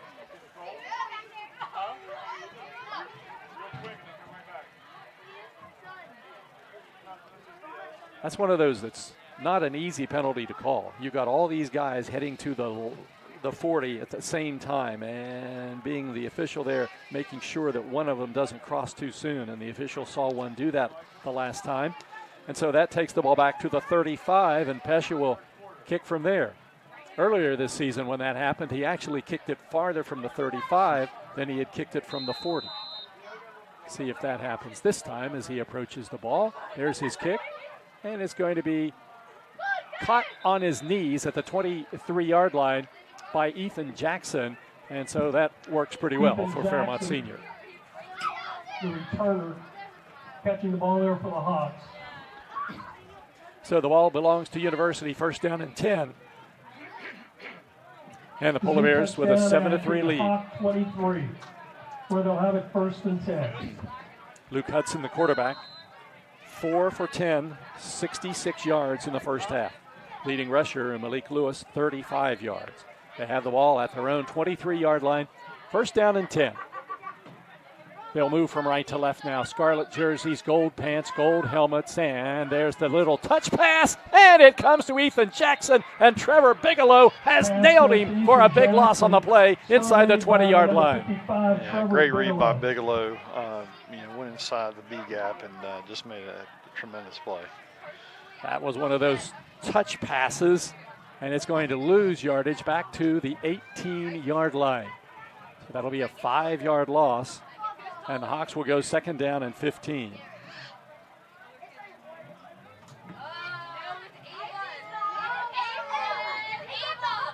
Hawks come to the line of scrimmage now. Second and long. The ball at the 18-yard line.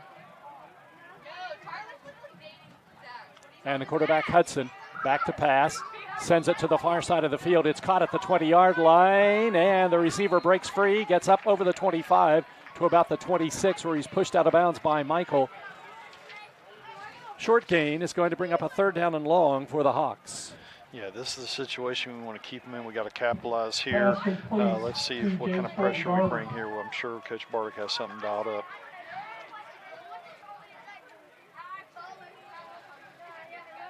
Third and 7. Third down. 7 yards to go for the Hawks. The ball at the University 26-yard line. Luke Hudson, the quarterback, has Malik Lewis, the running back, behind him on this third down and 7. And he's back to pass, steps up in the pocket, now chased around, launches one downfield, and the pass is dropped at the 50-yard line. And if it's caught, it's a first down and more. But the pass is dropped by the freshman, Khalil Lewis, and it brings up a 4th down and 7. Yeah, they got a little loose there. They had a little space there in the secondary. He just dropped it. So the Polar Bears will get the football now as the Hawks will be forced to punt from deep in their own territory. Hunter stands at the 12-yard line. Dinger and Michael back to return for the Polar Bears.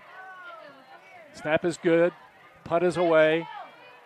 Average punt hits at the 40, and Michael picks it up at the 35-yard line. Breaks free. He gets to the 40. He's at the 50. Down the sidelines at the 40, the 30. The punter to beat. Gets inside the 20, the 15, the 10, the 5. He's into the end zone. It's a Polar Bear touchdown. Gavin Michael, 65-yard TD, and the Polar Bears take the lead 13-3. Phenomenal return. That was just what we needed. A big special teams play at a critical time. First and 10 for the Polar Bears. They're going to say he stepped out of bounds now, back at the 15. So it's not a touchdown. He has stepped out of bounds at the 15-yard line. He kept running, went all the way into the end zone, but the official says he stepped out. So the Polar Bears go first down and goal from the 15-yard line. Whitehair gets the snap. And he hands it off. Coming this way inside the 20-yard line is Navon Jones, and he's going to be brought down at about the 17. That's going to go as a forward pass. It'll be a loss of 2 yards on the play. Yeah, that's the play that many of you know was popularized by Tavon Austin. They did a really good job defending at that time. 13 to go. So 2nd down and 13 for the Polar Bears. Football marked down at about the 18-yard line. Empty backfield set now. And Whitehair back to pass. Chase to the sidelines, now throws on the run. Open in the end zone. The pass is caught. It's a Polar Bear touchdown. An 18-yard touchdown pass from Whitehair to Gavin Michael, and the Polar Bears score and now actually do lead 13-3. Yeah, Whitehair did an excellent job buying time, rolling out, and Michael do pretty much what we call a side adjustment. He broke his route off and got open in the corner of the end zone. 111 passing yards now for Whitehair. Cam Peschel to attempt the extra point from left to right. Good snap. The ball is down. The kick is up, and the kick is no good. So there's timeout on the field with 9:49 to go in the third quarter. It's Fairmont Senior 13, University 3 on 93.1 WFGM. 1965, the team at City Construction has been an industry leader in all facets of construction, shaping the West Virginia landscape with some of the most recognizable commercial projects throughout the state. As one of the largest general contractors in north central West Virginia, our outstanding record of quality workmanship and personal service is here for your next project. Call our team of experts today. Give us the opportunity to design build your next project. City Construction Company, West Virginia proud since 1965.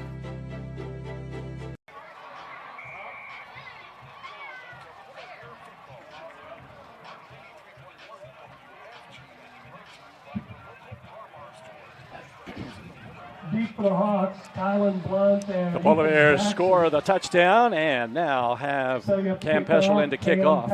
Early in the third quarter, Fairmont has a 13-3 lead. Peschel tees the ball up in the center of the field, and here is his kick, end over end, and caught at the 15-yard line by Jackson. He gets up to the 20, up to the 30-yard line, gets to the sidelines at the 35, and along the sidelines is corralled short of the 45.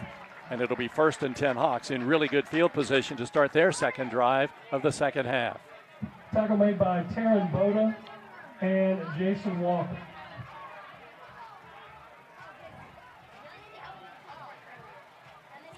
The ball is set down at the 44-yard line. At their own 44, that first down brought to you by Fox. Front line for the Polar Bears. Arbogast, Bracero, and Bigelow. Wideouts to the right, one to the left for the Hawks on first down and 10. Quarterback Hudson out of the pistol formation, and he wants to throw to the near side. The pass is incomplete. Timing route to Khalil Lewis. The ball was thrown before he made his turn. He turned and the ball wasn't there. It's incomplete, second down and 10.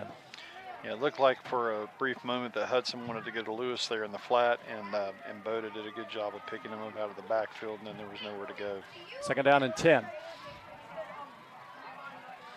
3 receivers to the right now for the Hawks. Hudson now 6 for 14 passing for 69 yards. The ball is on the near hash marks as the Hawks go from right to left. Long count. And Hudson back to pass, chased out of the pocket, running to the middle of the field. Downfield, the pass is broken up, incomplete by Brody Whitehair. Whitehair from his safety position came in and knocked that pass away. It was intended for Ethan Jackson over the center of the field, but it was incomplete, and it's going to bring up a third down and 10. Great job by Coach Barta creating a little confusion that time. It looked like Gavin Michael was going to come from the field on a blitz and backed out of it, and I think Hudson was a little confused, and we also had double coverage that helped too. Polar Bears' Max Bracero getting some pressure on the quarterback tonight. He might not be actually getting a sack, but he's affecting the play, forcing the quarterback to change directions. Third down 10 from the 44. And Hudson wants to pass again. Steps up in the pocket. He has some room to run. Grabbed from behind by Michael and brought down near midfield, short of the first down by about 5 yards. Yeah, that's the same look that we just got on the previous play with Michael, except this time he came from the field and did a great job getting pressure on Hudson on that play.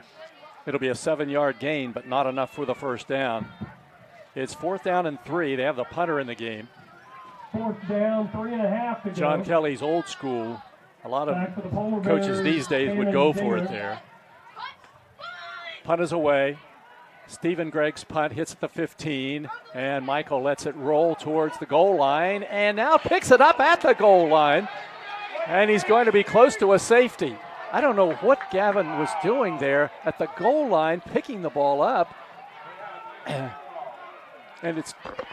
Oh, it was Dinger. I'm sorry. Cannon Dinger picked the ball up at almost the 1-inch line. It was rolling to the goal line, and then he picked it up, and he was stopped just at the goal line. It'll be first and 10 for Fairmont Senior inside their own 1-yard line. So it's going to be first down and 10 for the Polar Bears now. And Dylan Hours has come into the game for Fairmont Senior for the first time. So Hours is lining up as a wideout to the right side. That'll create a little attention. And Gavin Michael, wide out to the left. Whitehair back to pass, sends it to the far side, and the pass is caught beautifully by Jones. He's at the 10, the 15, the 20, and up to the 30-yard line, fumbles the ball, and Cannon Dinger falls on it for the Polar Bears. But is there a penalty on the play? There is a flag thrown in the end zone. Flag on the play. And I believe it's not going to be a holding penalty. I think they're calling a false start. And that is. Half the distance for still first down. Half the distance to the goal line in this situation is nothing.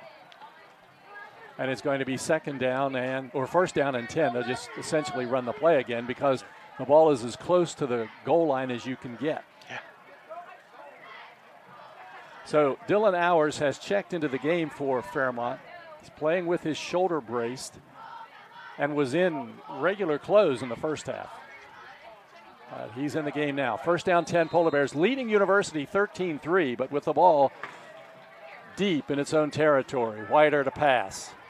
Looks over the middle. The pass is incomplete, intended for Cannon Dinger at the 15-yard line. Couldn't come up with the ball, and it brings up a second down and 10. I'll tell you, they might come to that route concept again. Had Hours wide open on that. Wondering how Dillon can catch a pass with this shoulder problem that he has. But if anybody could, he'd be the one. It's his right shoulder that's his problem. 2nd and 10, Fairmont from the 1 foot line. 3 receivers to the left, 2 to the right, empty backfield for Whitehair, and he knows he's going to get pressure, and he knows he has to get rid of it fast, but he also knows he doesn't want to throw an interception. Back to pass over the middle. The pass is intercepted and taken into the end zone for the touchdown. Kylan Blunt catches it at the 15-yard line and runs it in, and University trails 13-9.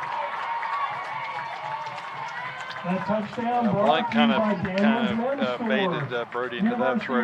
He laid back and gave the appearance that there was a cushion, and then he broke on the ball and played it beautifully. Like Kylan, they've got you covered. So the Polar Bears, it all was set up by the punt return that turned into a ball at the 1 foot line, but Fairmont looked as though it was going to recover from it, but the interception now gives the Hawks a touchdown and a chance for the extra point, and it's a bad snap, so Hudson just throws it in towards the goal line, and it's incomplete, and the conversion fails. Timeout on the field with 8:17 to go. Third quarter, the score, Fairmont 13, University 9 on Fun 93.1. Here at the Cracker Barrel, home-style food and great value go hand in hand, with favorites like slow-simmered chicken and dumplings starting at $7.99, or perfectly golden fluffy buttermilk pancakes with your own bottle of warm syrup. Come fill up on favorites without emptying your wallet. Cracker Barrel. Take care now.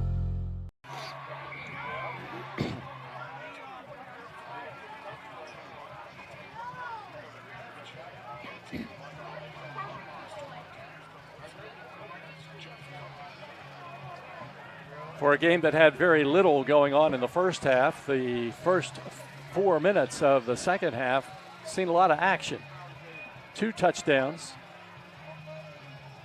and the Hawks will kick off to the Polar Bears. We had just 1 touchdown in the first half, and we've seen 2 here in the first 4 minutes of the third quarter.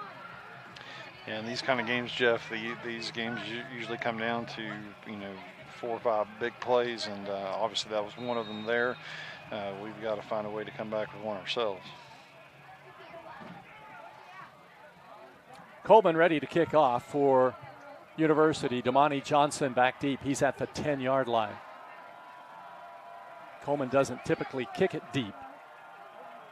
And this one is end over end, and Johnson comes up and gets it at the 13. He gets to the 20, little seam there, and gets over the 25 to the 30, and that's where the Polar Bears will go. First down and 10 with 8:13 left in the third quarter. Jorge and Jack Byer in there on the stop. Brock Kaler. See, Dylan Hours returns to the Fairmont lineup. Wide out to the near side. Fairmont on the near hash marks, moving from left to right. The Polar Bears lead 13-9. Just a moment ago, it was 13-3 with the Bears in possession of the ball, but the pass interception returned for a touchdown. Damani Johnson up the middle, bumped at the line of scrimmage, and then covered up at about the 31. He'll get 1 yard on the play. Johnson got the hand no off. place to go. Tackle Byer. Made by Jack Byer. Yeah, they got really good penetration on our right side, and they brought the linebacker over to basically play just as an edge rusher, and they made a nice play. Hours wide to the right, 3 receivers to the left. 2nd and 9 for Fairmont, leading 13-9. The ball at the Polar Bear 31. Whitehair back to pass. Chased out of the pocket, runs to the far side of the field. Now sets up, sends it towards the sidelines, out of bounds. Just threw it away, incomplete. It's 3rd down and 9. Whitehair. Yeah, this is a situation when it's down a distance, we got to be careful. Marcus Definitely have to Finisco protect the with football the here with 3rd and 9. quarterback hurry, the Look for pressure. them to try to possibly bring some pressure 3rd here. down, 9 yards to Brody go. has thrown 2 interceptions, and both have been in Corner, 31. bad spots. One turned into a touchdown, intercepted at the Fairmont 15. The other was intercepted at the Fairmont 16 and resulted in a field goal for the Hawks. 3rd and 9 at the Polar Bear 31. Whitehair to pass, swings it over to Johnson, catches it at the 25. He gets to the 30, the 35, the 40, gets the first down as he takes the ball to the 41-yard line. Pass complete to Johnson. Tell you, on that play, Lewis, but big that play is good for a that was Fairmont made, first but down. Dinger, nice block on that play, and that was how we Yeah, got the they're first down. It was a 31. great job blocking away from the football. It's a 10-yard pass play, and Fairmont gets its second first down of the second half, and it's 1st and 10 at the Polar Bear 41. Arbogast the center. Whitehair turn to the sidelines. Play clock down to 10. He's got lots of time. Game clock at 6:50. We're in the 3rd quarter. Whitehair gets the snap. Back to pass. Runs out of the pressure. Upfield, inside the 40, or over the 40 to the 44-yard line. Brody Slides down Whitehair there. On the run. And he'll get about 2, maybe Yes, 3 on the yards on the stop. play. It'll be 2nd down and about 8. They're going to mark him at the 43. When you slide, you got to remember the ball's not where your feet are. So that's just a 2-yard gain. 2nd down and 8. Canfield and Hours are wideouts to the near side. 2 receivers to the left, Michael and Dinger. Johnson gets the handoff up the middle, crashes into the line, gets up to the 45, and that's all. He'll get 2, and it's going to be 3rd down and 6. Tackle made by Jack Byer. That was and Byer again Finisco. on the tackle for the Hawks. Yeah, big 3rd down here. They're playing a pretty soft coverage as far as they're playing back 2 safety, so there should be some holes here. 3rd down and And 6. just got to give them a little time. From their own 45. Time has been something that has been hard to come by for Whitehair tonight as far as his passing is concerned. 3rd down and 6 from the 45. Brody back to pass, swings it over to Johnson, catches it at the 45, needs to break a tackle, but he's not going to do it. He gets to the 46, and he's going to be 5 yards short of the first down and a punting situation for the Polar Pass Bears. out to Johnson. Khalil Lewis with the stop. Yeah, I agree with the call here by Coach Bardick. Fourth Definitely down, want to 5 play field yards to position in go. this situation. You got a 4-point lead and got a chance to pin them back. We just got to cover. You got to think that the Right Hawks before this play, are I'd due like to make a thank my mistake. spotter, George Byer. They've been plagued with turnovers in He's lots doing of a games this season. spectacular They had job. 5 in the loss to Brook earlier this year. Michael to punt. Punts it away. Floater that is going to hit at the 35. And there's Jackson, comes up and catches it. Catches the Polar Bears off guard, and he takes it up over the 40 to the 42. Fairmont thought he was just going to let it bounce, so they were a little lackadaisical. He picked it up on the run and took it up over the 40 to the 42. That'll be a first down for the Hawks on the change 4:42 of at the change of possession. And First down, 10 Fairmont University sponsored that first down. in its own territory at the Hawks on 42-yard first line, and moving 10 from on right to their left, 42. trailing the Polar Bears 13-9.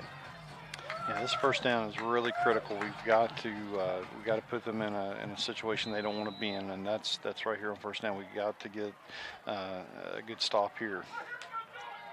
Kaler is a running back behind Hudson. Hudson out of the pistol formation, fake to Kaler, pass over the middle, incomplete. It was intended for Coleman. Tavion Thornton defending on the play. It's 2nd and 10. Yeah, very well played by Thornton. He was in his hip pocket and played that the way he's coached to play it. That was a really good coverage. Hudson 6 of 16, 69 yards. If someone had told you in the midway through the 3rd quarter Hudson would be 6 for 16 for 69 yards, you'd think it's going to be Fairmont's night. Well, it still might be, but it's pretty tight, 13-9. And it's 2nd down and 10.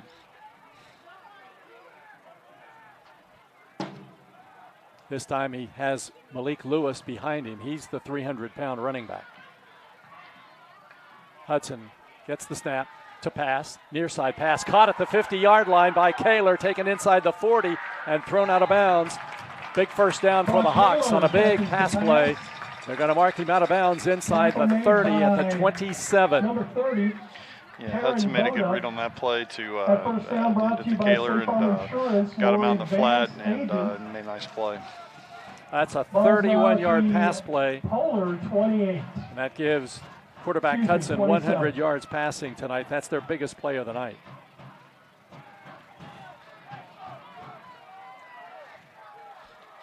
First down and 10 from the Fairmont 27-yard line. Hudson back to pass. Up in the pocket. Downfield, the pass incomplete. Intended over the middle for Ethan Jackson, but couldn't get to the pass. It's second down and 10. Pass incomplete, depending on the play, Dinger. Second down. 10 yards. We got to find a way to get pressure on Hudson, make sure that he doesn't stay comfortable in the pocket. Bigelow, Bersero, Arbogast, the front line for the Polar Bears. Boda, Canfield, Michael, linebackers. Second and 10, and there's the quarterback on a keeper, and he breaks free inside the 25, the 20, the 15, the 10, and brought down from behind, and the ball comes loose, and the Hawks recovered in the end zone for a touchdown.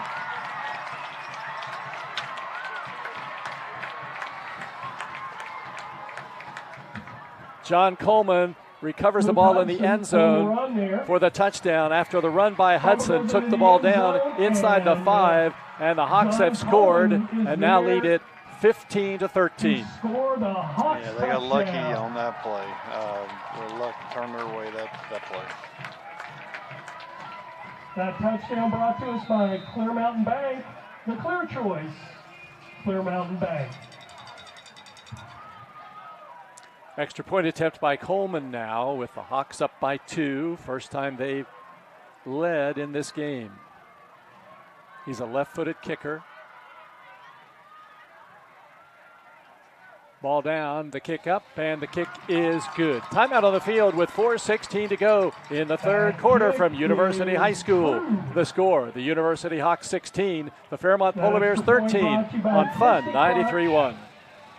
National Bank, where you can purchase or refinance your home with the no down payment champion mortgage. No down payment, no private mortgage insurance, no kidding. Visit your local branch to get started today. City National Bank, member FDIC, equal housing lender. To learn more, log on to mortgage.bankatscity.com.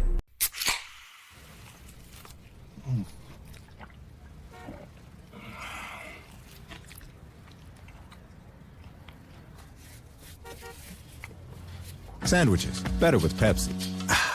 Hawks 16, Polar Bears 13 for the 5 people who haven't looked at the scoreboard yet.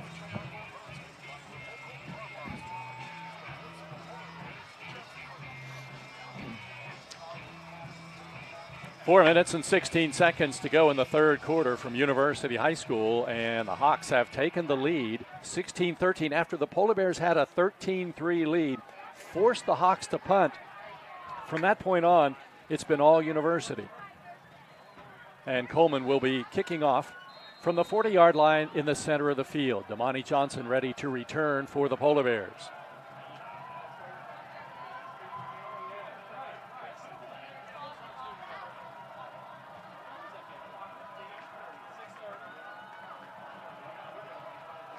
Left-footed kick downfield and taken at the 6-yard line. Polar Bears have the football out over the 10, up to the 15, the 20, the 25, the 30, the 35, the 40, up towards midfield and run to the sidelines on that beautiful kickoff return by Logan Canfield. And the Polar Bears have great field position to start their drive here, the 44 in Hawk territory. Yeah, exactly what we needed, Jeff. That's going to give us a really good field position to start this drive. Definitely want to capitalize on that. First and 10 for the Polar Bears at the 44 of the We mentioned Hawks. earlier in the game, Tucker Hayhurst was injured, and Powers Dawson has been playing at that tackle spot for Fairmont. It's a tackle spot that was supposed to be played by Lava Kakini before he was hurt. Quick pass comes to the near side. It is caught by Johnson reverses fields, and then he's pushed and tackled, but the momentum sends him down to the 38-yard line. He'll get yardage on the tackle. About a 6-yard pass play. Went to Johnson. Yeah, good positive gain on first down. Now that puts us in second and manageable. Second down and 4 yards to go for the Polar Bears at the University 38-yard line. 3 receivers to the left. And Whitehair to pass. Steps up in the pocket, now runs to the sidelines. He's in trouble, but he gets back to the line of scrimmage before he is tackled by the linebacker, Jack Byer. Brody Whitehair on the scramble, brought down by Jack Byer. Yeah, I think they can keep all options on the table right now. I think they're in 4-down territory, definitely. So anything, you might look for them to take a shot here, possibly, but they're in definitely manageable situation now. Third down, 4 yards to go. Jack is making him. Dylan Howers in the game for the Polar Bears, a wideout on the near side, along with Dinger, 2 receivers to the left. And Cannon Dinger goes in motion from right to left. Whitehair on a quarterback keeper to the left side. He gets it to the 40, needs a block along the sidelines and doesn't get it, and goes down at about the 36, 37. He's going to be short of the first down. Yeah, just a little read option, and Brody pulled it, and they got him going east and west, and they just strung it out. Looks to be 2 yards to go. Ball's out the 2-yard gain for Whitehair, and 4th and 2 for the Polar Bears at the 36. They will go for it here. Whitehair has an empty backfield now on this 4th and 2. They'd love to draw them off sides. That doesn't work. Arbogast is the center. Richmond, Angeline are the guards. Tackles are Bigelow and Dawson. And Whitehair on a keeper up the middle, and there's time at the line of scrimmage. Timeout called by Fairmont Senior. Polar Bears call time with 1:55 to go in the third quarter. The score, University 16, Fairmont 13 on 93.1 WFGM.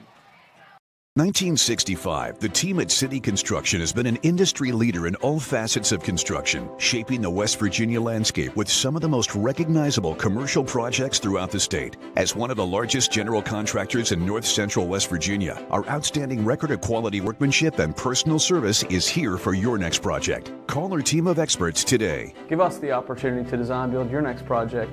City Construction Company, West Virginia proud since 1965.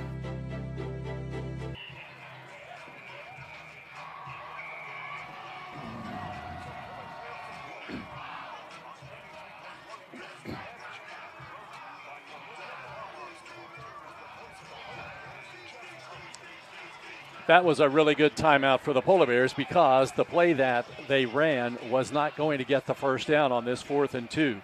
So they called time. Now they come back to the line of scrimmage. The ball is at the Hawks 36. 4th down and 2. The Polar Bears trail 16-13. Last couple of minutes of the third quarter. Again, an empty backfield for Brody Whitehair, and he's back to pass. Chased out of the pocket, runs towards the sidelines, fires on the run. The pass is caught at the 25-yard line, and the Polar Bears have a first down. Cannon Dinger catches it, and the Polar Bears get a 12-yard pass play and a first down. Yeah, great play all the way around. Brody scrambling to buy a little time, and then also, Dinger setting down the zone and reading the coverage. First down, Polar Bears. University has a player injured. Injury timeout, 1:47 to go, third quarter. 1st and 10, Polar Bears at the Hawks 23-yard line when play resumes. It's University 16, Fairmont 13 on Fun 93.1. Here at the Cracker Barrel, home-style food and great value go hand in hand, with favorites like slow-simmered chicken and dumplings starting at $7.99. Or perfectly golden fluffy buttermilk pancakes with your own bottle of warm syrup. Come fill up on favorites without emptying your wallet. Cracker Barrel. Take care now.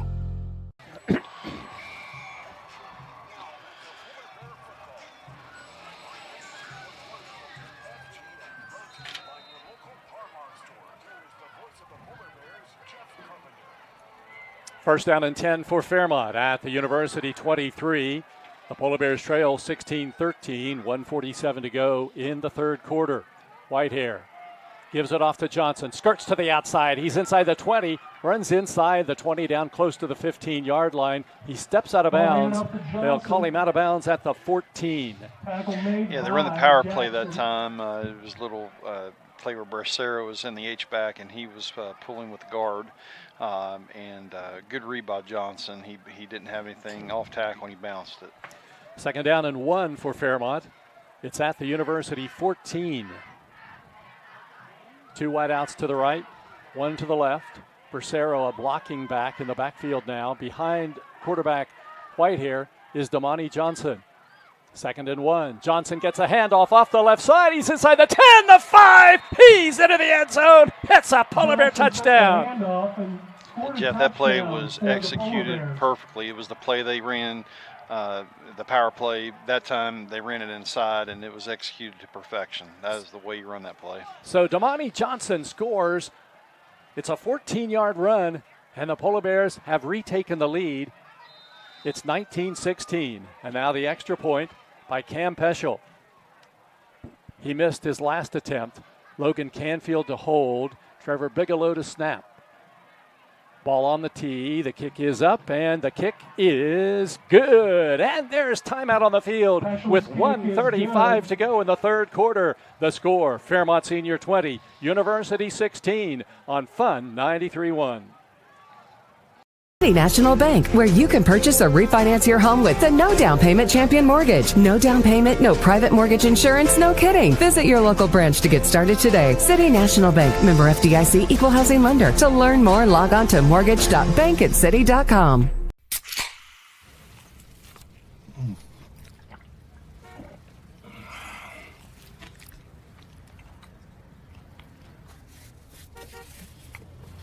Sandwiches, better with Pepsi.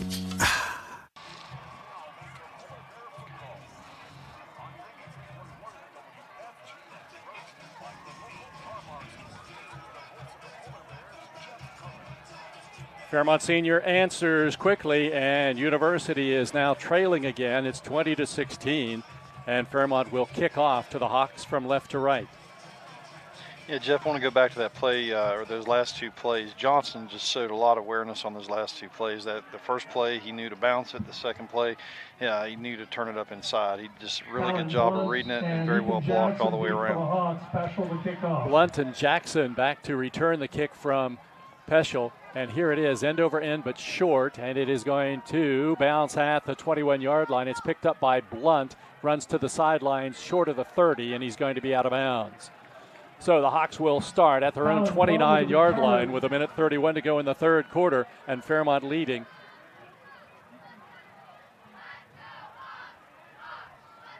Looked to be Logan Canfield who made the stop. First and 10 for the Hawks at their own 29.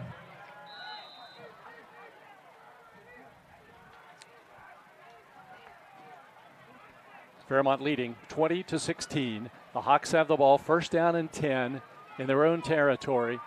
Ball marked at the 29-yard line.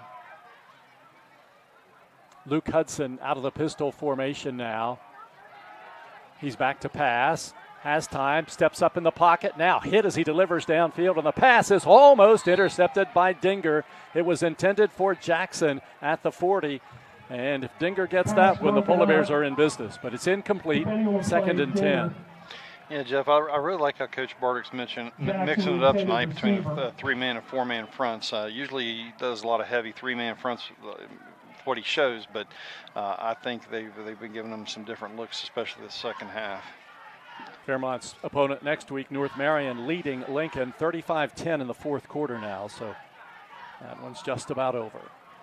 Second and 10 for the Hawks from their own 29. Tavion Thornton right up in the face of Khalil Lewis, the wideout to the left side.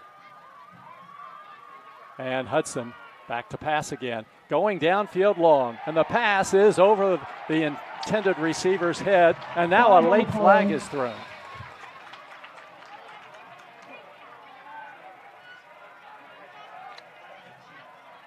They call pass interference on Tavion Thornton of the Polar Bears.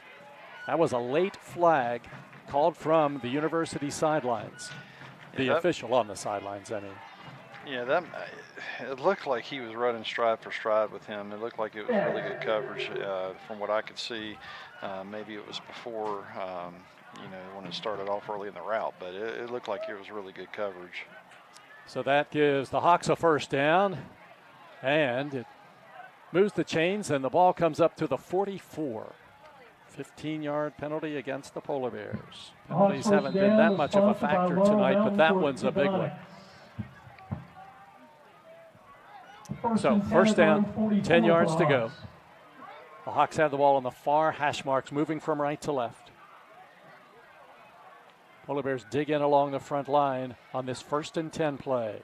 And the handoff goes to Malik Lewis, and he is hit by Canfield and dropped at the 46-yard line. He'll get 2 yards on the play. I tell you, Jeff, Canfield is fearless. He made a play on the goal line kind of similar to that one that just happened. I mean, he got pretty low on the back. That's a big back he had to tackle. Canfield 5'11", 178. Malik Lewis 6 feet 294. Played a lot of football, Jeff. I haven't seen a lot of running backs weigh 290. I can tell you that's a big running back. It's going to be 2nd down and 8 for the Hawks. Time running out in the third quarter. Polar Bears up 20-16. The ball at the University 46. And Hudson back to pass. His pass downfield incomplete. His receiver, Ethan Jackson, had slipped and gone down. He tried to catch it while he was on his back at the 46-yard line. And it's going to bring up a 3rd down and 8. Depending on the play, Dinger. 3rd down and 8. 30 seconds left in the third quarter. This is when the game gets extended with these incomplete passes. Yeah, I really like the coverage tonight. We're really, if they're going to catch it, we're going to be really close by, and they're not going to have a lot of yards out of the catch usually. That after the catch. So now it's 3rd down and 8 yards to go from the University 46-yard line, and Hudson back to pass. He's getting pressure, runs to the far side of the field, sends it downfield, and the pass is incomplete. Gavin Michael and Cannon Dinger breaking that one up, and it brings up a 4th down punting situation. Yeah, really good defensive series that time. It's just what we needed. Now we need to capitalize, and then let's try to make this a 2-score game. This punt return, that was where the Polar Bears started to get into trouble when the Hawks punted that early in the second half, and the ball rolled to the goal line, and the Polar Bears picked it up at the 1-foot line. The punter, Stephen Gregg, sends this one spiraling downfield, and Dinger catches it at the 12. He comes upfield, gets to the 15, now goes back to the left, heads to the sidelines. He gets to the 20, the 25, the 30, then stops, and he's brought down over the 30-yard line, and the Polar Bears will have the football with 8 seconds to go in the third quarter. 1st and 10 at their own 32-yard line.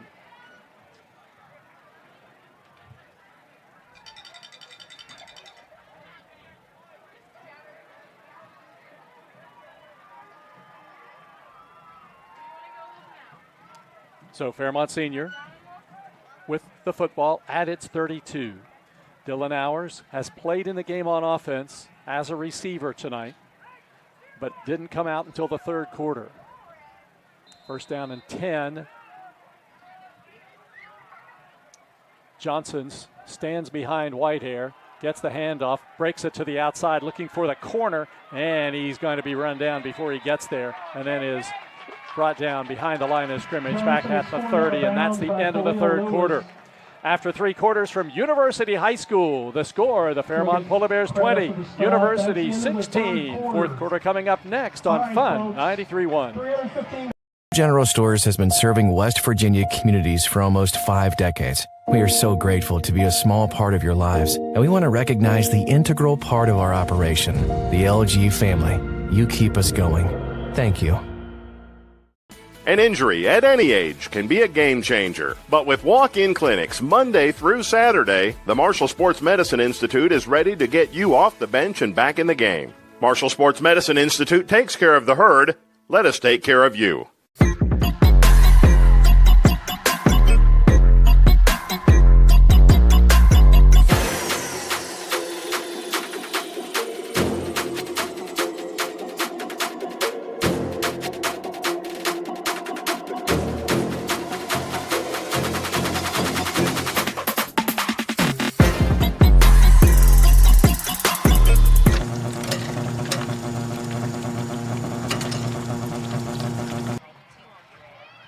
Baseball coach Comport standing up here in front of the press box, ready and willing to compare your ticket number to his ticket number. It's the fourth quarter. The Polar Bears have the ball. 2nd down and 12 at their own 30-yard line. Fairmont leads at 20-16. Handoff goes to Johnson off the right side. He's up to the 30, the 35, and then up to about the 37-yard line. Hit and brought down there, but a nice gain for Damani Johnson, about 7 yards on the play. Yeah, very well blocked on that right side. Gets a great block from Bigelow and sprung him, and that's exactly what we need on first down. This our positive play. Excuse me. 3rd down and 5 for the Polar Bears. The ball at the 37 in Fairmont territory. Just underway in the fourth quarter. Whitehair can't get the Hawks to jump off sides and give the Polar Bears a first down. So now they got the play from the sidelines, and the play clock is down to 5. Whitehair looks to pass. Swing pass caught by Dinger at the 35. Cuts inside at the 40 and then is hit hard and goes down short of the first down by about 2 yards. Stop made by Kelton Blunt and Brock Taylor. Ball's now at the 40-yard line for the Polar Bears. It's a 3-yard pass play. And 2. 4th down for the Polar Bears. 2 yards to go from their own 40, and Gavin Micah will be in to do the punting. Deep for the Hawks, Ethan Jackson. Jackson back to return the punt for University. Fairmont hustling in Jordan Wagner. And the punt by Michael is away, and Jackson comes up, fumbles the ball, gets back on it, and heads towards the sidelines, and he is hit and grabbed by the jersey and thrown down at about the 32-yard line. The Hawks have not had a ball bounce our way yet. They drop a ball, it comes back up to them. They drop a fumble, and they recover it in the end zone. Yeah, you got to figure we got to have a break coming our way sometime in this fourth quarter. That's what I'm counting on. It's 1st and 10 University at the 33. I'd really like to see an interception return for a touchdown right here and get a little more breathing room. It's Fairmont 20, University 16 with 10:16 to go in the fourth quarter. Luke Hudson has not thrown an interception tonight. On the season, he was averaging a couple a game. And he's back to pass now. To the near side, the pass is incomplete. A diving attempt at the 35-yard line by Khalil Lewis. He couldn't come up with it. It's 2nd and 10. Yeah, again, really like our coverage. I mean, we've been in really good position tonight. If they are going to catch it, that there's really not any room to run. And that's something I really like to see. We're really playing tight coverage. Hudson is now 7 for 22 for 100 yards tonight. No interceptions. Clock stopped with 10:12 to go in the fourth quarter. Fairmont led at the end of the first half, 7-3. 2nd down play. There's the touch pass to Ethan Jackson. Cuts the corner on the left side, and he's got some room and a first down as he takes it over the 40 up to about the 43-yard line. Yeah, credit to the left side of their offensive line. I mean, they got a really good push on that play, and pretty well executed play. They're going to mark it a yard short of the first down, so that makes it 3rd down and 1. 3rd down, 1 yard to go. That's a 9-yard pass. 42.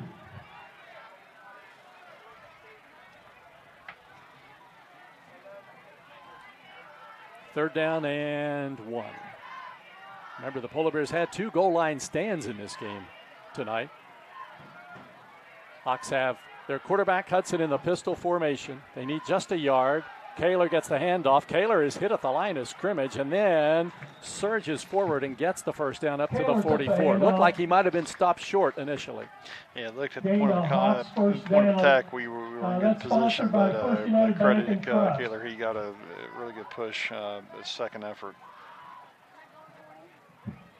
8 first downs for University. The ball is at the Hawks' 44-yard line. It's 1st down and 10.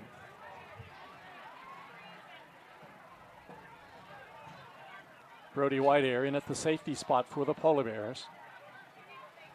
1st down, 10 yards to go. Luke Hudson has one receiver to the left side. And play action pass rolling to the left. Bracero after him. He fires downfield and the pass is caught inside the 50-yard line at the 44, and out of bounds goes Kaler, and it is enough for a first down. Tell you, they got away with one right there. Kaler was leaning a little forward. It should have been a motion penalty, but I think they got luck again. So 111 passing yards now for the quarterback Hudson. And it's first down at the Polar Bear 44-yard line with 9:25 on the clock, stopped on that out-of-bounds play.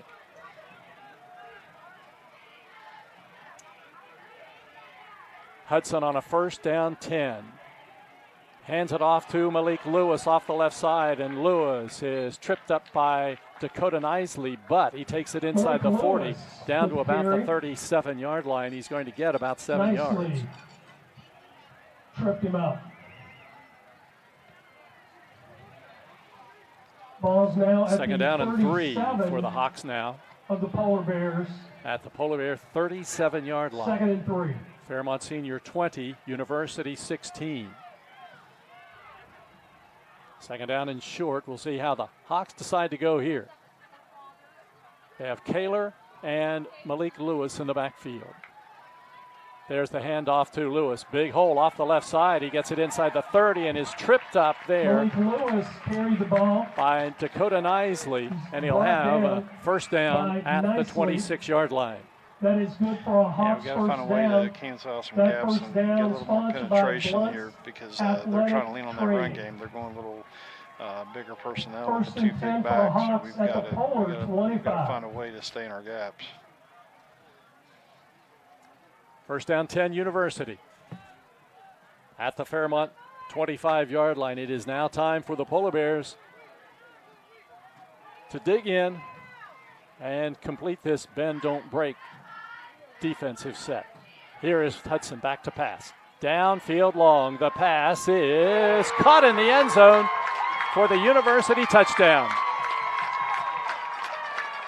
That's John Coleman, who caught it over Tavion Thornton in the end zone, and the Hawks have scored and retaken the lead 22-20. Yeah, it's a simple go route, vertical route, and credit Hudson, they threw a very good ball. That's a 25-yard pass play, and the Hawks will attempt the extra point. By Trilogy Innovations, Inc., our experts take the complexity out of technology. Coleman, left-footed kicker, will try to give the Hawks a 3-point lead.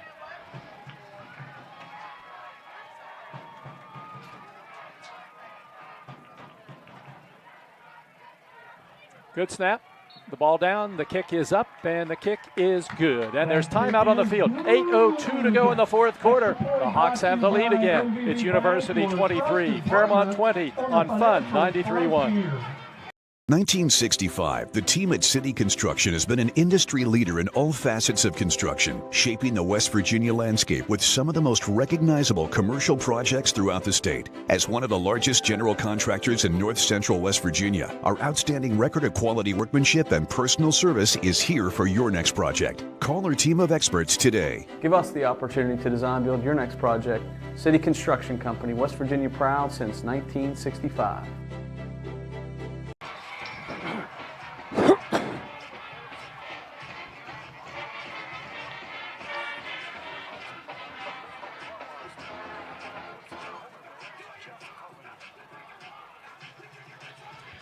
Lots of action here in the second half as these two teams are trading touchdowns now after trading punts in the first half. And the Hawks are ready to kick off to the Polar Bears, leading now 23-20. Coleman tees the ball up at the 40 in the center of the field. Damani Johnson deep for the Polar Bears. Damani Johnson set to return back at the 10-yard line. Flag back there by Canfield.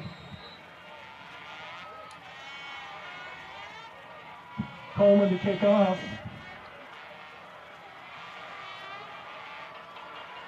Left-footed kicker approaches the ball.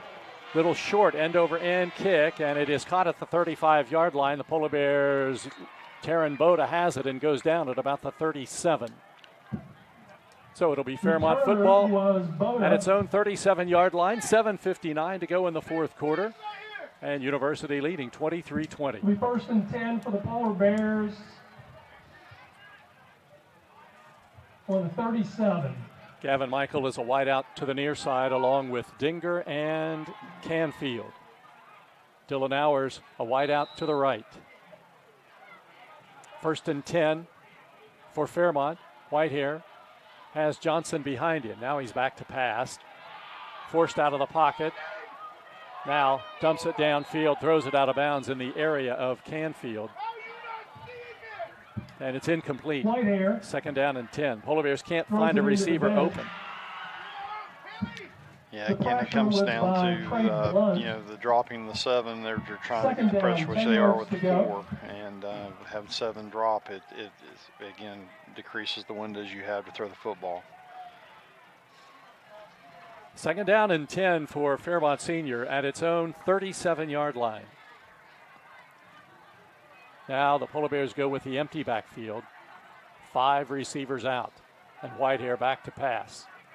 Looks, runs to the sideline, fires downfield, and the pass is incomplete. It was intended for Dylan Hours along the sidelines, and it's going to bring up a third down play for the Polar Bears. Third down and 10. Incomplete on the play. Defending was Jack Beyer and Jackson. Whitehair had completed 5 consecutive passes. Pass was incomplete. But now he's misfired on his last 2, and this is a big one. Third down and 10 early in the third quarter, and Whitehair back to pass. Looks, lots of time, swings it out. It is caught by Johnson at the 35. He gets to the 40 and then gets up to the 44-yard line. He's going to be short of the first down by about 3 yards. Johnson. Now what do you do? Pass. Tackle, taken out of bounds. This is decision time, and it looks. It's fourth down and 3. It's a 7-yard gain on that pass play. Looks like we're going to go for 3 yards to go for the Polar Bears. And Fairmont's going for it. Fourth down and short. The ball at the 44. Need to get it to the 47 for a first down. It's on the near hash marks, and now a timeout called by the Polar Bears. With 7:35 to go in the fourth quarter from Morgantown. The score, University 23, Fairmont 20 on Fun 93.1. Here at the Cracker Barrel, home-style food and great value go hand in hand, with favorites like slow-simmered chicken and dumplings starting at $7.99, or perfectly golden fluffy buttermilk pancakes with your own bottle of warm syrup. Come fill up on favorites without emptying your wallet. Cracker Barrel. Take care now.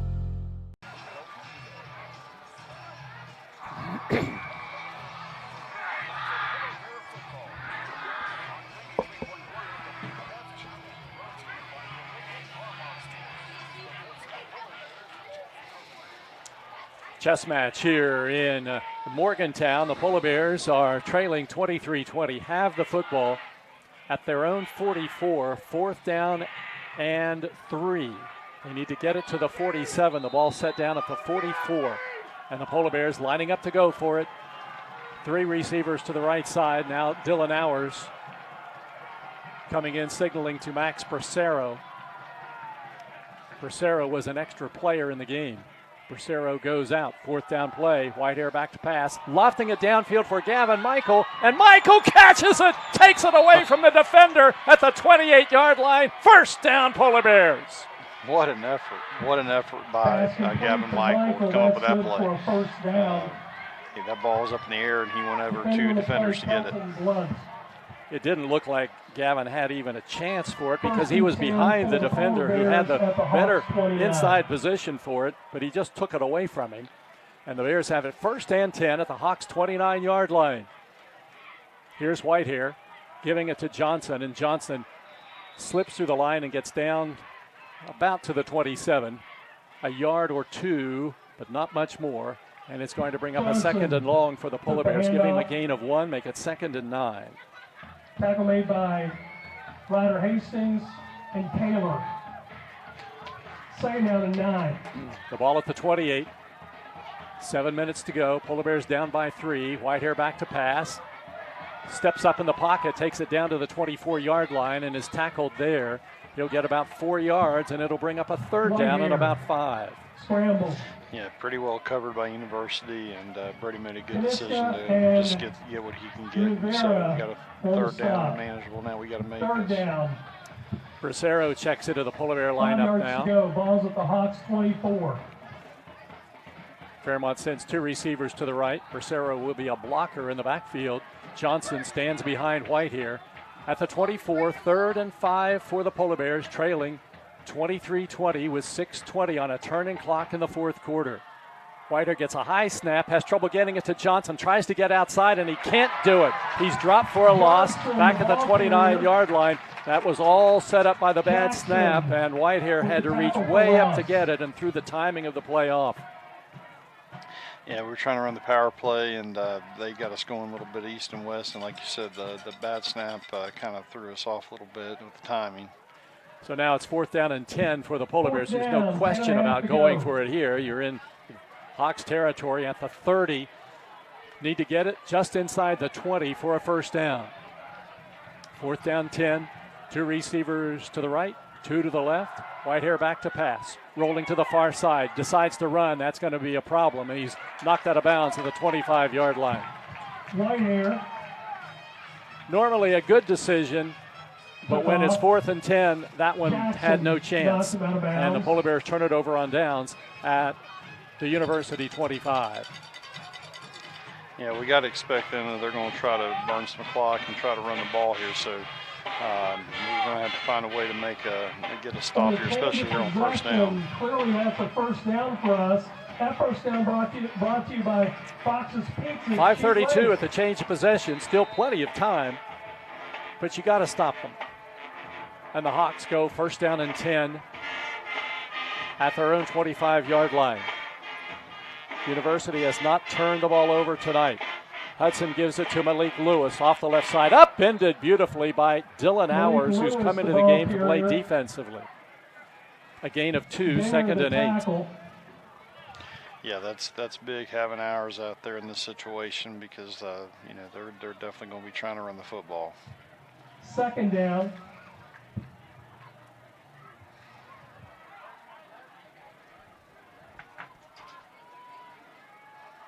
If you're looking ahead, the Polar Bears have just 1 timeout left. And it's 2nd down 7 Hawks. They're letting the play clock run down as they come to the line of scrimmage. It's the 27 in Hawks territory.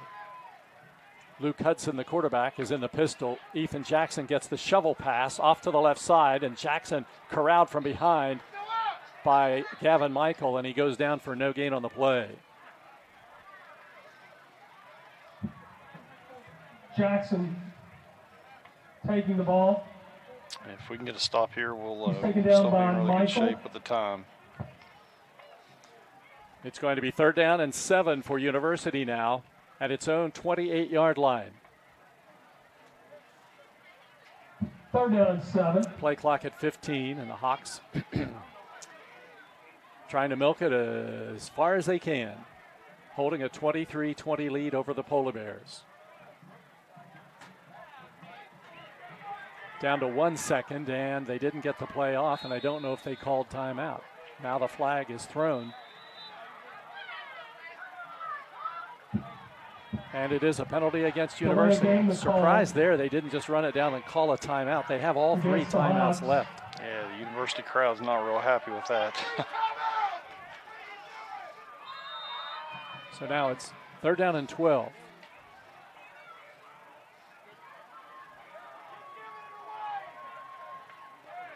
.357 on the clock, stopped on the penalty. Hawks with a little mix-up the line of scrimmage. Now they spread out the formation. 3rd down and 12 at their own 23-yard line. Hudson, the quarterback, wants to throw. Over the middle, the pass is broken up incomplete. At the 35-yard line, it was intended for Coleman, and a punting situation for the Hawks from their own 23-yard line. Tell you, Jeff, quarter second sooner, and Dinger might be in the end zone. So now University ready to punt. Jimmy Gregg setting up the punt. And Dylan Hours back to return for the Polar Bears. Hours has returned to punt for a touchdown this season. The line of scrimmage is the 23. Good snap. Punts away. Floating punt, angles to the far side and will go out of bounds. They didn't want anything to do with Dylan Hours returning that punt. But the Polar Bears are going to get excellent field position as the official is walking inside University territory, and he stops at the 47. And that's where Fairmont will have the ball with 3:47 to go in the game. First and 10. So there is time. And the Polar Bears have the capability of getting it there. It's just, will it happen or not? From University's 47. First down, 10 Polar Bears. Trailing University 23-20. Time for a big catch. 3 receivers wide to the left. Whitehair back to pass. Swing pass comes to the near side. Caught by Damani Johnson. Spins away. Gets down inside the 45 to the 41-yard line. He'll get about 6 yards on the play. Yeah, there's space. There's plays to be made. They're playing soft coverage. They don't want to get beat deep. So there's some underneath stuff, and that good decision by Brody on that play to hit Johnson there in the flat. Second down looks to be 4 yards. Second down to go. coming up. And about 4, 6-yard gain. 185 passing yards for Whitehair now. Ball at the 41. 3:14 to go in the game. Dinger goes in motion.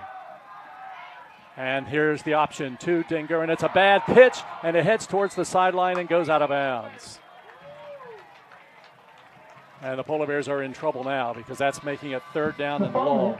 Went out before either team could possess. At the 49-yard line, the ball is out of bounds. And the Polar Bears are going to be looking at third down and long.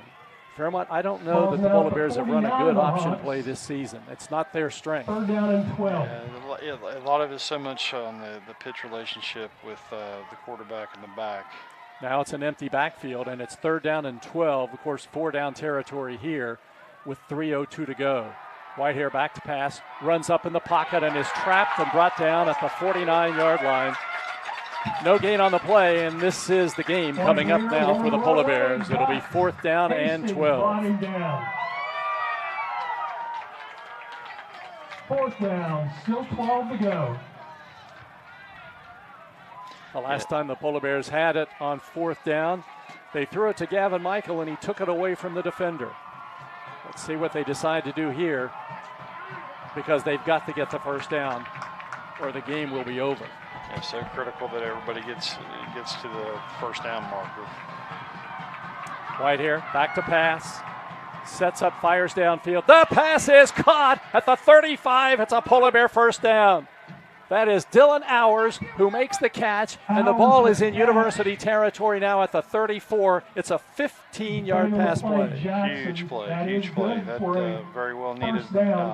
Still have plenty of time, 2 minutes left. So Dylan Hours makes his presence felt with a reception and a first down. Clock shows 2:02 to go. Polar Bears have just 1 timeout left. It's 1st and 10 at the Hawks' 34-yard line. And Whitehair back to pass, chased out of the pocket, running to the near side of the field, then just throws it towards the sidelines in the area of Gavin Michael, incomplete. And Brody took a hit after he released the ball. That was Kaniska who hit him, and it's 2nd down and 10 for the Polar Bears. That's the 30th pass thrown by Brody tonight. He's thrown for 201 yards. 2nd and 10 from the Hawks 34. University 23, Fairmont 20, 1:47 to go in the game.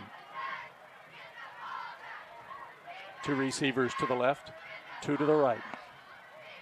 And here is Whitehair looking downfield, passing to the sidelines, caught by Dylan Hours, and he goes out of bounds at the 25-yard line. Yeah, they're playing pretty soft coverage right now, so there's still some soft spots. We just need to be patient and just take what they give us. 9-yard completion to Dylan Hours. It's now at the Hawks' 27-yard line. third down, 3 for the Polar Bears. Fairmont has just one timeout left. A first down, though, would stop the clock momentarily. Whitehair gives it to Johnson up the middle, inside the 25, the 20, the 15, the 10, the 5. He's into the end zone. Hits a Polar Bear touchdown. Damani Johnson, a 27-yard TD run, the biggest of his career, and the Polar Bears lead it 26-23. I'll tell you, Jeff, that offensive line picked a great time to block one the way it's supposed to be blocked. That was an excellent job by everybody. Hat on hat, great movement, plenty of room to run. All the way around, nice job, great. Peschel to attempt a very important extra point now for the Polar Bears. Ball down, the kick is up, and the kick is good. Timeout on the field. 1:33 to go in the fourth quarter. Fairmont Senior 27, University 23 on Fun 93.1. City National Bank, where you can purchase or refinance your home with the no down payment champion mortgage. No down payment, no private mortgage insurance, no kidding. Visit your local branch to get started today. City National Bank, member FDIC, equal housing lender. To learn more, log on to mortgage.bankatcity.com.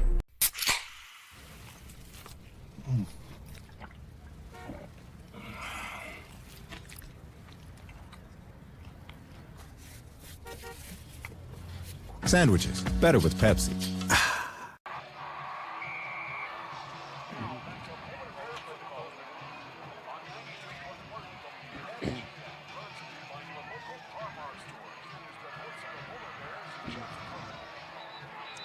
Going down to the wire here at University, the Polar Bears stunning the Hawks with a 27-yard run for a touchdown by Damani Johnson, who's had a lot on his shoulders tonight, playing in place of Dylan Hours in the backfield, and this kid has responded. He's rushed for 89 yards tonight for the Polar Bears.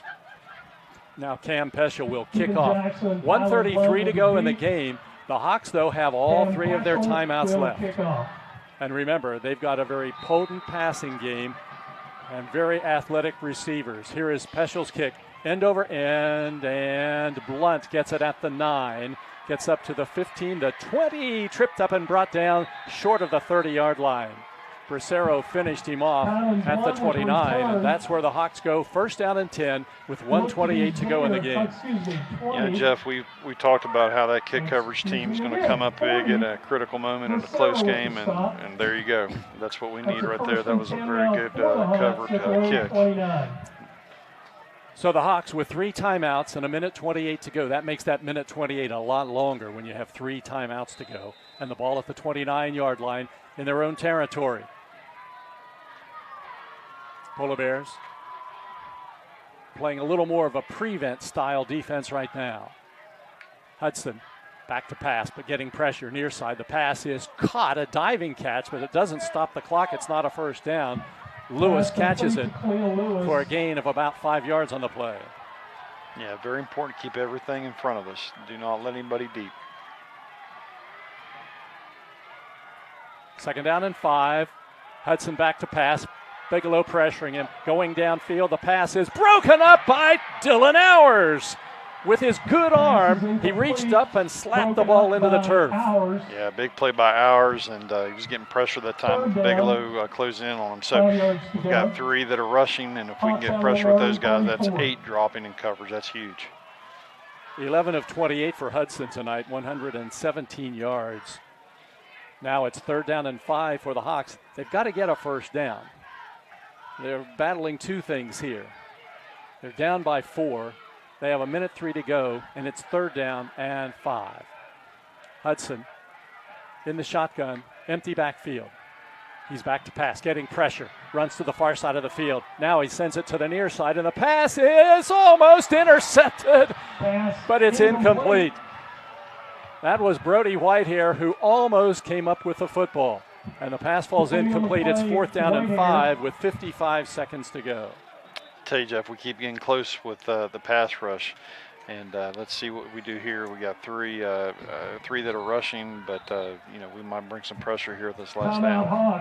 University wants a timeout, but this time we're just going to keep. We're going to stay here. This play will be the pivotal play in the game. Of course, we've had a couple of those when the Polar Bears had the ball, fourth down plays, and Fairmont magnificently came up with two important passes, one to Gavin Michael, another to Dylan Hours, to keep drives alive just long enough to get the ball to Damani Johnson to run it in from 27 yards out. I mean, in that situation with Fairmont's offense, nobody's thinking that the Polar Bears are going to try to run it in. And sure enough, the junior, Damani Johnson, went off the right side, found an opening, and he had to bounce off a few people getting into the end zone. And he did, and gave the Polar Bears the lead. Now the Hawks, with 55 seconds to go, are looking at a 4th down and 5 from their own 34.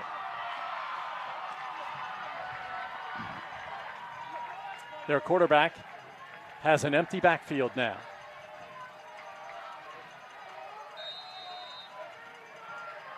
The ball at the 34-yard line.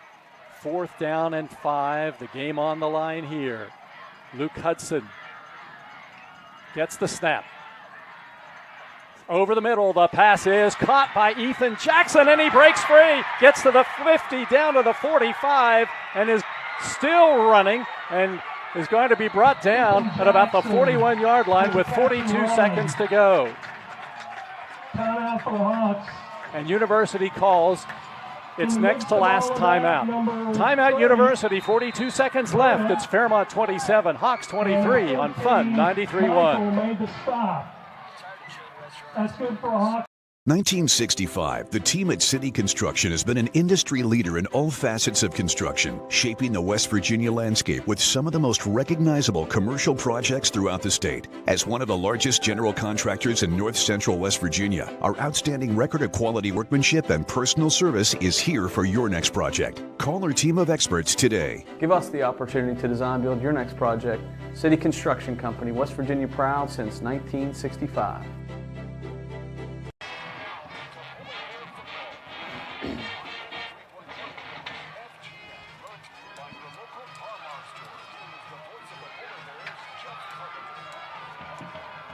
University keeps alive. 42 seconds to go in the game. The Hawks have the ball in Fairmont territory at the 41-yard line. 1st down and 10. 1 timeout left. The Polar Bears lead 27-23. Luke Hudson out of the shotgun. Empty backfield. He's back to pass. He's chased out of the pocket, running to the near side of the field. Launches one downfield, wide open receiver, and the ball is ruled incomplete. He trapped it inside the 10-yard line. Pass is incomplete. Yeah, just a little underthrown that time. If he throws it on target, it's a touchdown. Yeah, that was. Somehow the receiver was 10 yards behind the Polar Bear defenders. Yeah, we got to get that corrected in a hurry. It's incomplete, and it brings up a 2nd down and 10. Clock at 33 seconds to go. Hawks 1 timeout, have it at the Fairmont 41, trailing the Polar Bears 27-23. Luke Hudson in the shotgun, back to pass, running to the far side of the field. Lots of time, now getting pressure, hit, breaks free, now hit and goes down, and the Hawks will have to call their final timeout with 23 seconds to go. He's brought down at the 38-yard line. By number 55, that was Trevor Bigelow who got him. And timeout called. 23 seconds to go. The score, Fairmont 27, University 23 on Fun 93.1.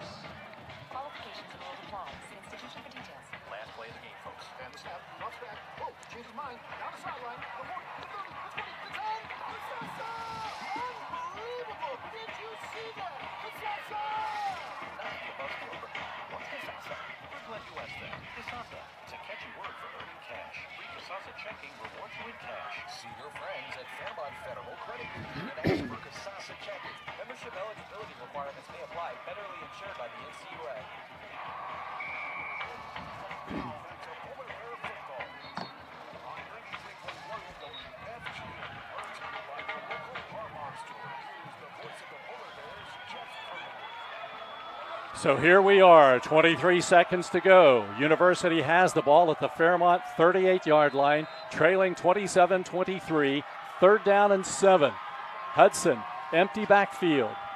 Can't afford a sack here.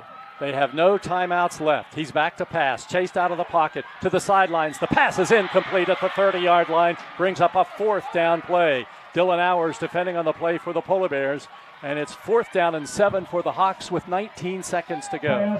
Yeah, Jeff, credit that Fairmont senior defensive line. They're rushing 3 and still finding a way to get pressure on Hudson, and if they continue to do that, that's going to really help 8 in coverage. 4th down and 7. 19 seconds left. The Hawks have 2 problems now. They've got to get a 1st down, but they also don't have much time to score, and they trail by 4. 4th and 7 at the Polar Bear 38-yard line. Luke Hudson is back to pass. He's getting pressure. He steps up in the pocket. He launches it into the end zone, and the pass is intercepted, and the Polar Bears have the ball. Gavin Michael has the interception in the end zone. Fairmont will take over with 10 seconds to go.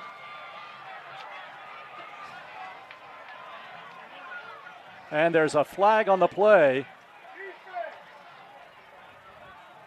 And they call interference on the Polar Bears. Pass interference to call against the defense.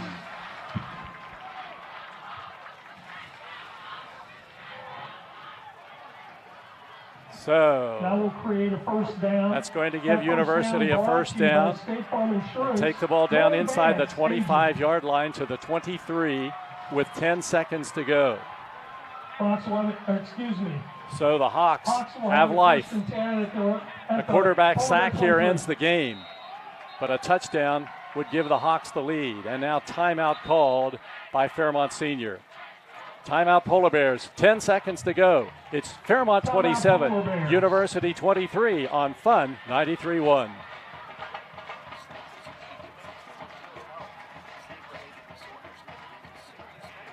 Just 30.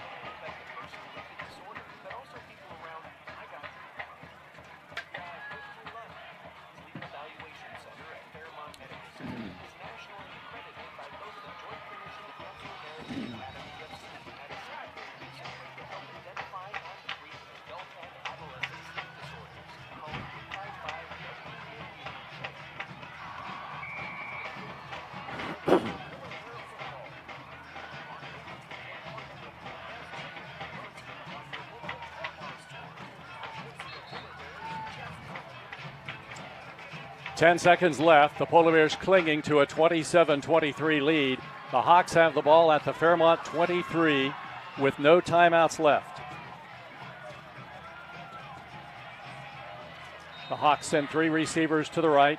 The Polar Bears in their prevent. Hudson is in the shotgun. 1st down 10. Hudson gets the snap. Sets up, lofting it into the end zone, and the pass is broken up. Incomplete. Almost caught after the Whitehair deflection. Brody could have caught it, but he couldn't hang on, and then the Hawks had Jackson diving for the ball, and I was afraid he was going to come up with it, but it's incomplete. 5 seconds to go. 2nd down and 10. Yeah,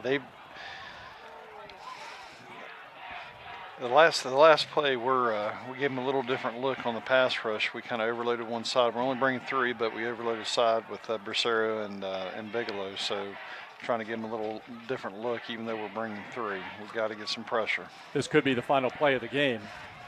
Now another penalty called against the Polar Bears for pass interference, and that's going to take the ball down to the 11-yard line. Half the distance to the goal. Creates another 5 seconds to go, and the Hawks brought to you by Laurel Mountain Orthodontics. Down 27-23, have it at the 11-yard line. 1st and 10. Here's Hudson. Looking into the end zone. The pass is intercepted. The Polar Bears have it. It's intercepted, and the Polar Bears have the ball. Cannon Dinger gets the pass interception.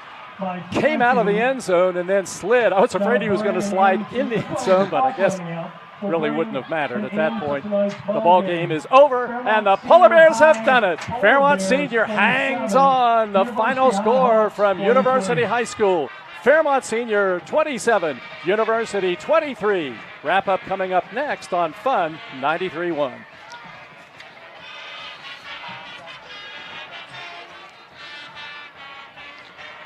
Yeah.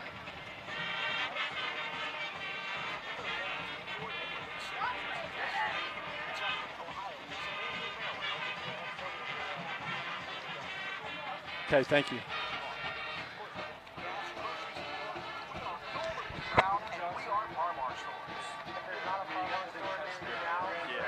Oh, yeah. Tough yards. Tough yards. Getting ready for your football tailgate or even a game watching celebration car for all the fixins. Let's start with their famous wings. Traditional or boneless in one of 16 sauces from mild to triple X Inferno. No gathering is complete without them. Don't stop there. How about barbecue ribs, chicken, pork, or brisket? Sure to make your mouth water and your friends ask for more. Make your next tailgate a Mason Jar outing. The Mason Jar, 502 Pennsylvania Avenue in Fairmont. Call 681-404-6650. There's only one store that you can find a gift for every occasion. Donna's Unique Gifts. You'll find great gifts for birthdays, anniversaries, and weddings. Wind chimes, music boxes, and scented candles. The kids will love the cool toys. Hundreds of gifts for any occasion. If you need a gift, Donna's is sure to have something special. Donna's Unique Gifts with 2 convenient locations in the Meadowbrook Mall, Bridgeport, and now open in the Middletown Commons, Fairmont. Donna's Unique Gifts. When you purchase insurance, This is the final commercial. You got 25. Okay, thanks. for you, whether it's home, auto, or life insurance. Your story is your own, and Smith Carpenter Agency is here with plenty of options to fit your needs. Great insurance rates and personalized service. That's what you'll find at Smith Carpenter Agency. For more information and their full list of services, check them out online at smithcarpenteragency.com or call 363-9200. Now back to Polar Bear football. On 93.1 WFGN, brought to you by your local Par store. Here's the voice of the Polar Bears, Jeff Carpenter. We talked all night long about this game having the possibility for the Polar Bears to come up with some interceptions because the Hawks had been guilty of that earlier in the season. Well, the Polar Bears didn't get any interceptions until the final play of the game. Yeah, and I mean, no surprise who came up with it because I don't think that was very smart to throw in Mr. Dinger's direction in that moment of the game. But what a play! Yeah, the Polar Bears had adversity at their doorstep a number of times tonight. In the fourth quarter, Fairmont faced with a 4th down situation, going for it with 7 minutes to go, down to 6 minutes, down to 5 minutes, knowing they can't give the ball back to the Hawks. They converted a 4th and long, 4th and medium, and one to Gavin Michael on an unbelievable catch from over his defender's shoulder. He managed to grab the ball, fight it away from him, get the first down, and then Dylan Hours came in the second half, put his uniform on, and came in the second half after warm-ups. He was in just regular clothes on the sidelines, but he thought he could help his team. He caught a pass that gave the Polar Bears a first down and then made a big defensive play when he was in there as well. It's just his presence makes a big difference for this team. Yeah, tremendous heart to come in a situation like that, given what happened last week, and so hats off to him. I mean, it just obviously picked up that team in the second half. It was something we really desperately needed, and it was at the right time. I didn't want to say this before the game because I felt like I just didn't want to really say it, but this was almost like that must-win game for Fairmont. If you take a look at the schedule, you still have Morgantown ahead. You've got North Marion coming up next week, and a loss here would have been the second, and you don't want to get into that situation where you're accumulating losses. And so the Polar Bears found a way to come back and win this one and get that AAA victory, which, of course, is very important in the ratings game, and also against a team that's going to win a lot of games. So that also helps as well. So the Polar Bears come up with the big win here tonight. And when we come back, it's going to be time for our Elevate Physical Therapy Player of the Game. Once we tell you who it is, you'll think, never a doubt. That's coming up next. Elevate Player of the Game here on Fun 93.1.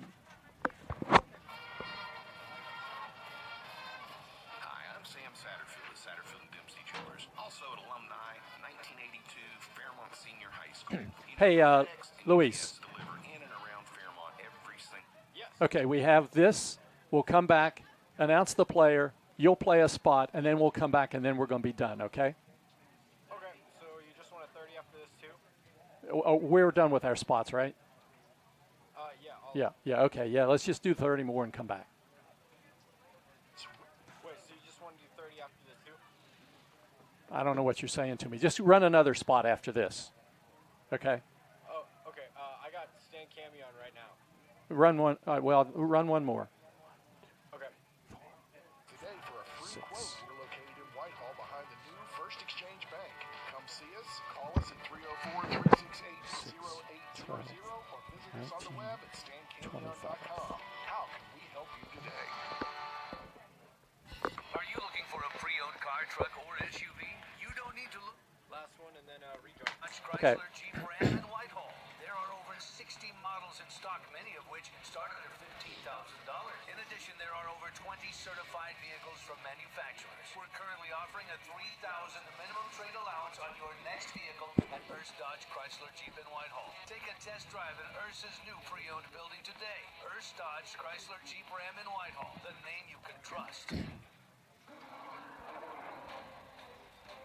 It's time for the Elevate Physical Therapy Player of the Game. Elevate Physical Therapy. When you need physical therapy of any kind, think of Tim Turner at Elevate Physical Therapy in Whitehall. We'll get you back in the game. We're back at University High School where the Polar Bears have pulled off the victory over the University Hawks, and it's time now for the Elevate Physical Therapy Player of the Game. He's never carried the ball 16 times in a game before, but he did tonight, and his last carry is the one that gave the Polar Bears the lead, 27-23. Damani Johnson, who had a lot on his shoulders tonight with Dylan Hours not able to run the ball, and really we didn't even think would be able to play, but Johnson finished the night with 16 carries, 89 yards, and also caught 6 passes for the Polar Bears, and he scored 2 Fairmont senior touchdowns. So congratulations to junior Damani Johnson. He is our Elevate Physical Therapy Player of the Game. We'll have the final wrap-up coming up next here on Fun 93.1. So you just want one commercial here and then back? I don't care. Whatever you need to do. It doesn't matter. I mean, you can, whatever. I mean, I'm ready to go, but you can play, if you need to play a couple, go ahead. It's fine. We are way over Okay. the amount of commercials we need. Okay. I'll rejoin after this. We rejoin. Visit us at elevateptwv.com or call us at 304-534-8122. Elevate Physical Therapy. We'll get you back in the game. Now back to Polar Bear football on 93.1 WFGM, brought to you by your local Parmar store. Here's the voice of the Polar Bears, Jeff Carpenter. The Polar Bears hang on for an impressive 27-23 win over University tonight. There's no way anybody in America could read this stat sheet of mine. When the game gets exciting, my writing gets almost impossible to read. Only I have the eyes to read it, and actually my eyes sometimes get confused by what I have here. But this game, I mean, it was just full of all kinds of craziness, and the end of it kind of typified it, because just when you think the Polar Bears had stopped them, there was pass interference. And we ended up with University down at the 11-yard line with one last shot, 5.9 to go. A touchdown wins it, and if the Polar Bears stop them, Fairmont wins it. And sure enough, Cannon Dinger gets the interception, and the Polar Bears come away with the victory. And let's check the final stats in this game tonight. For University, they had 70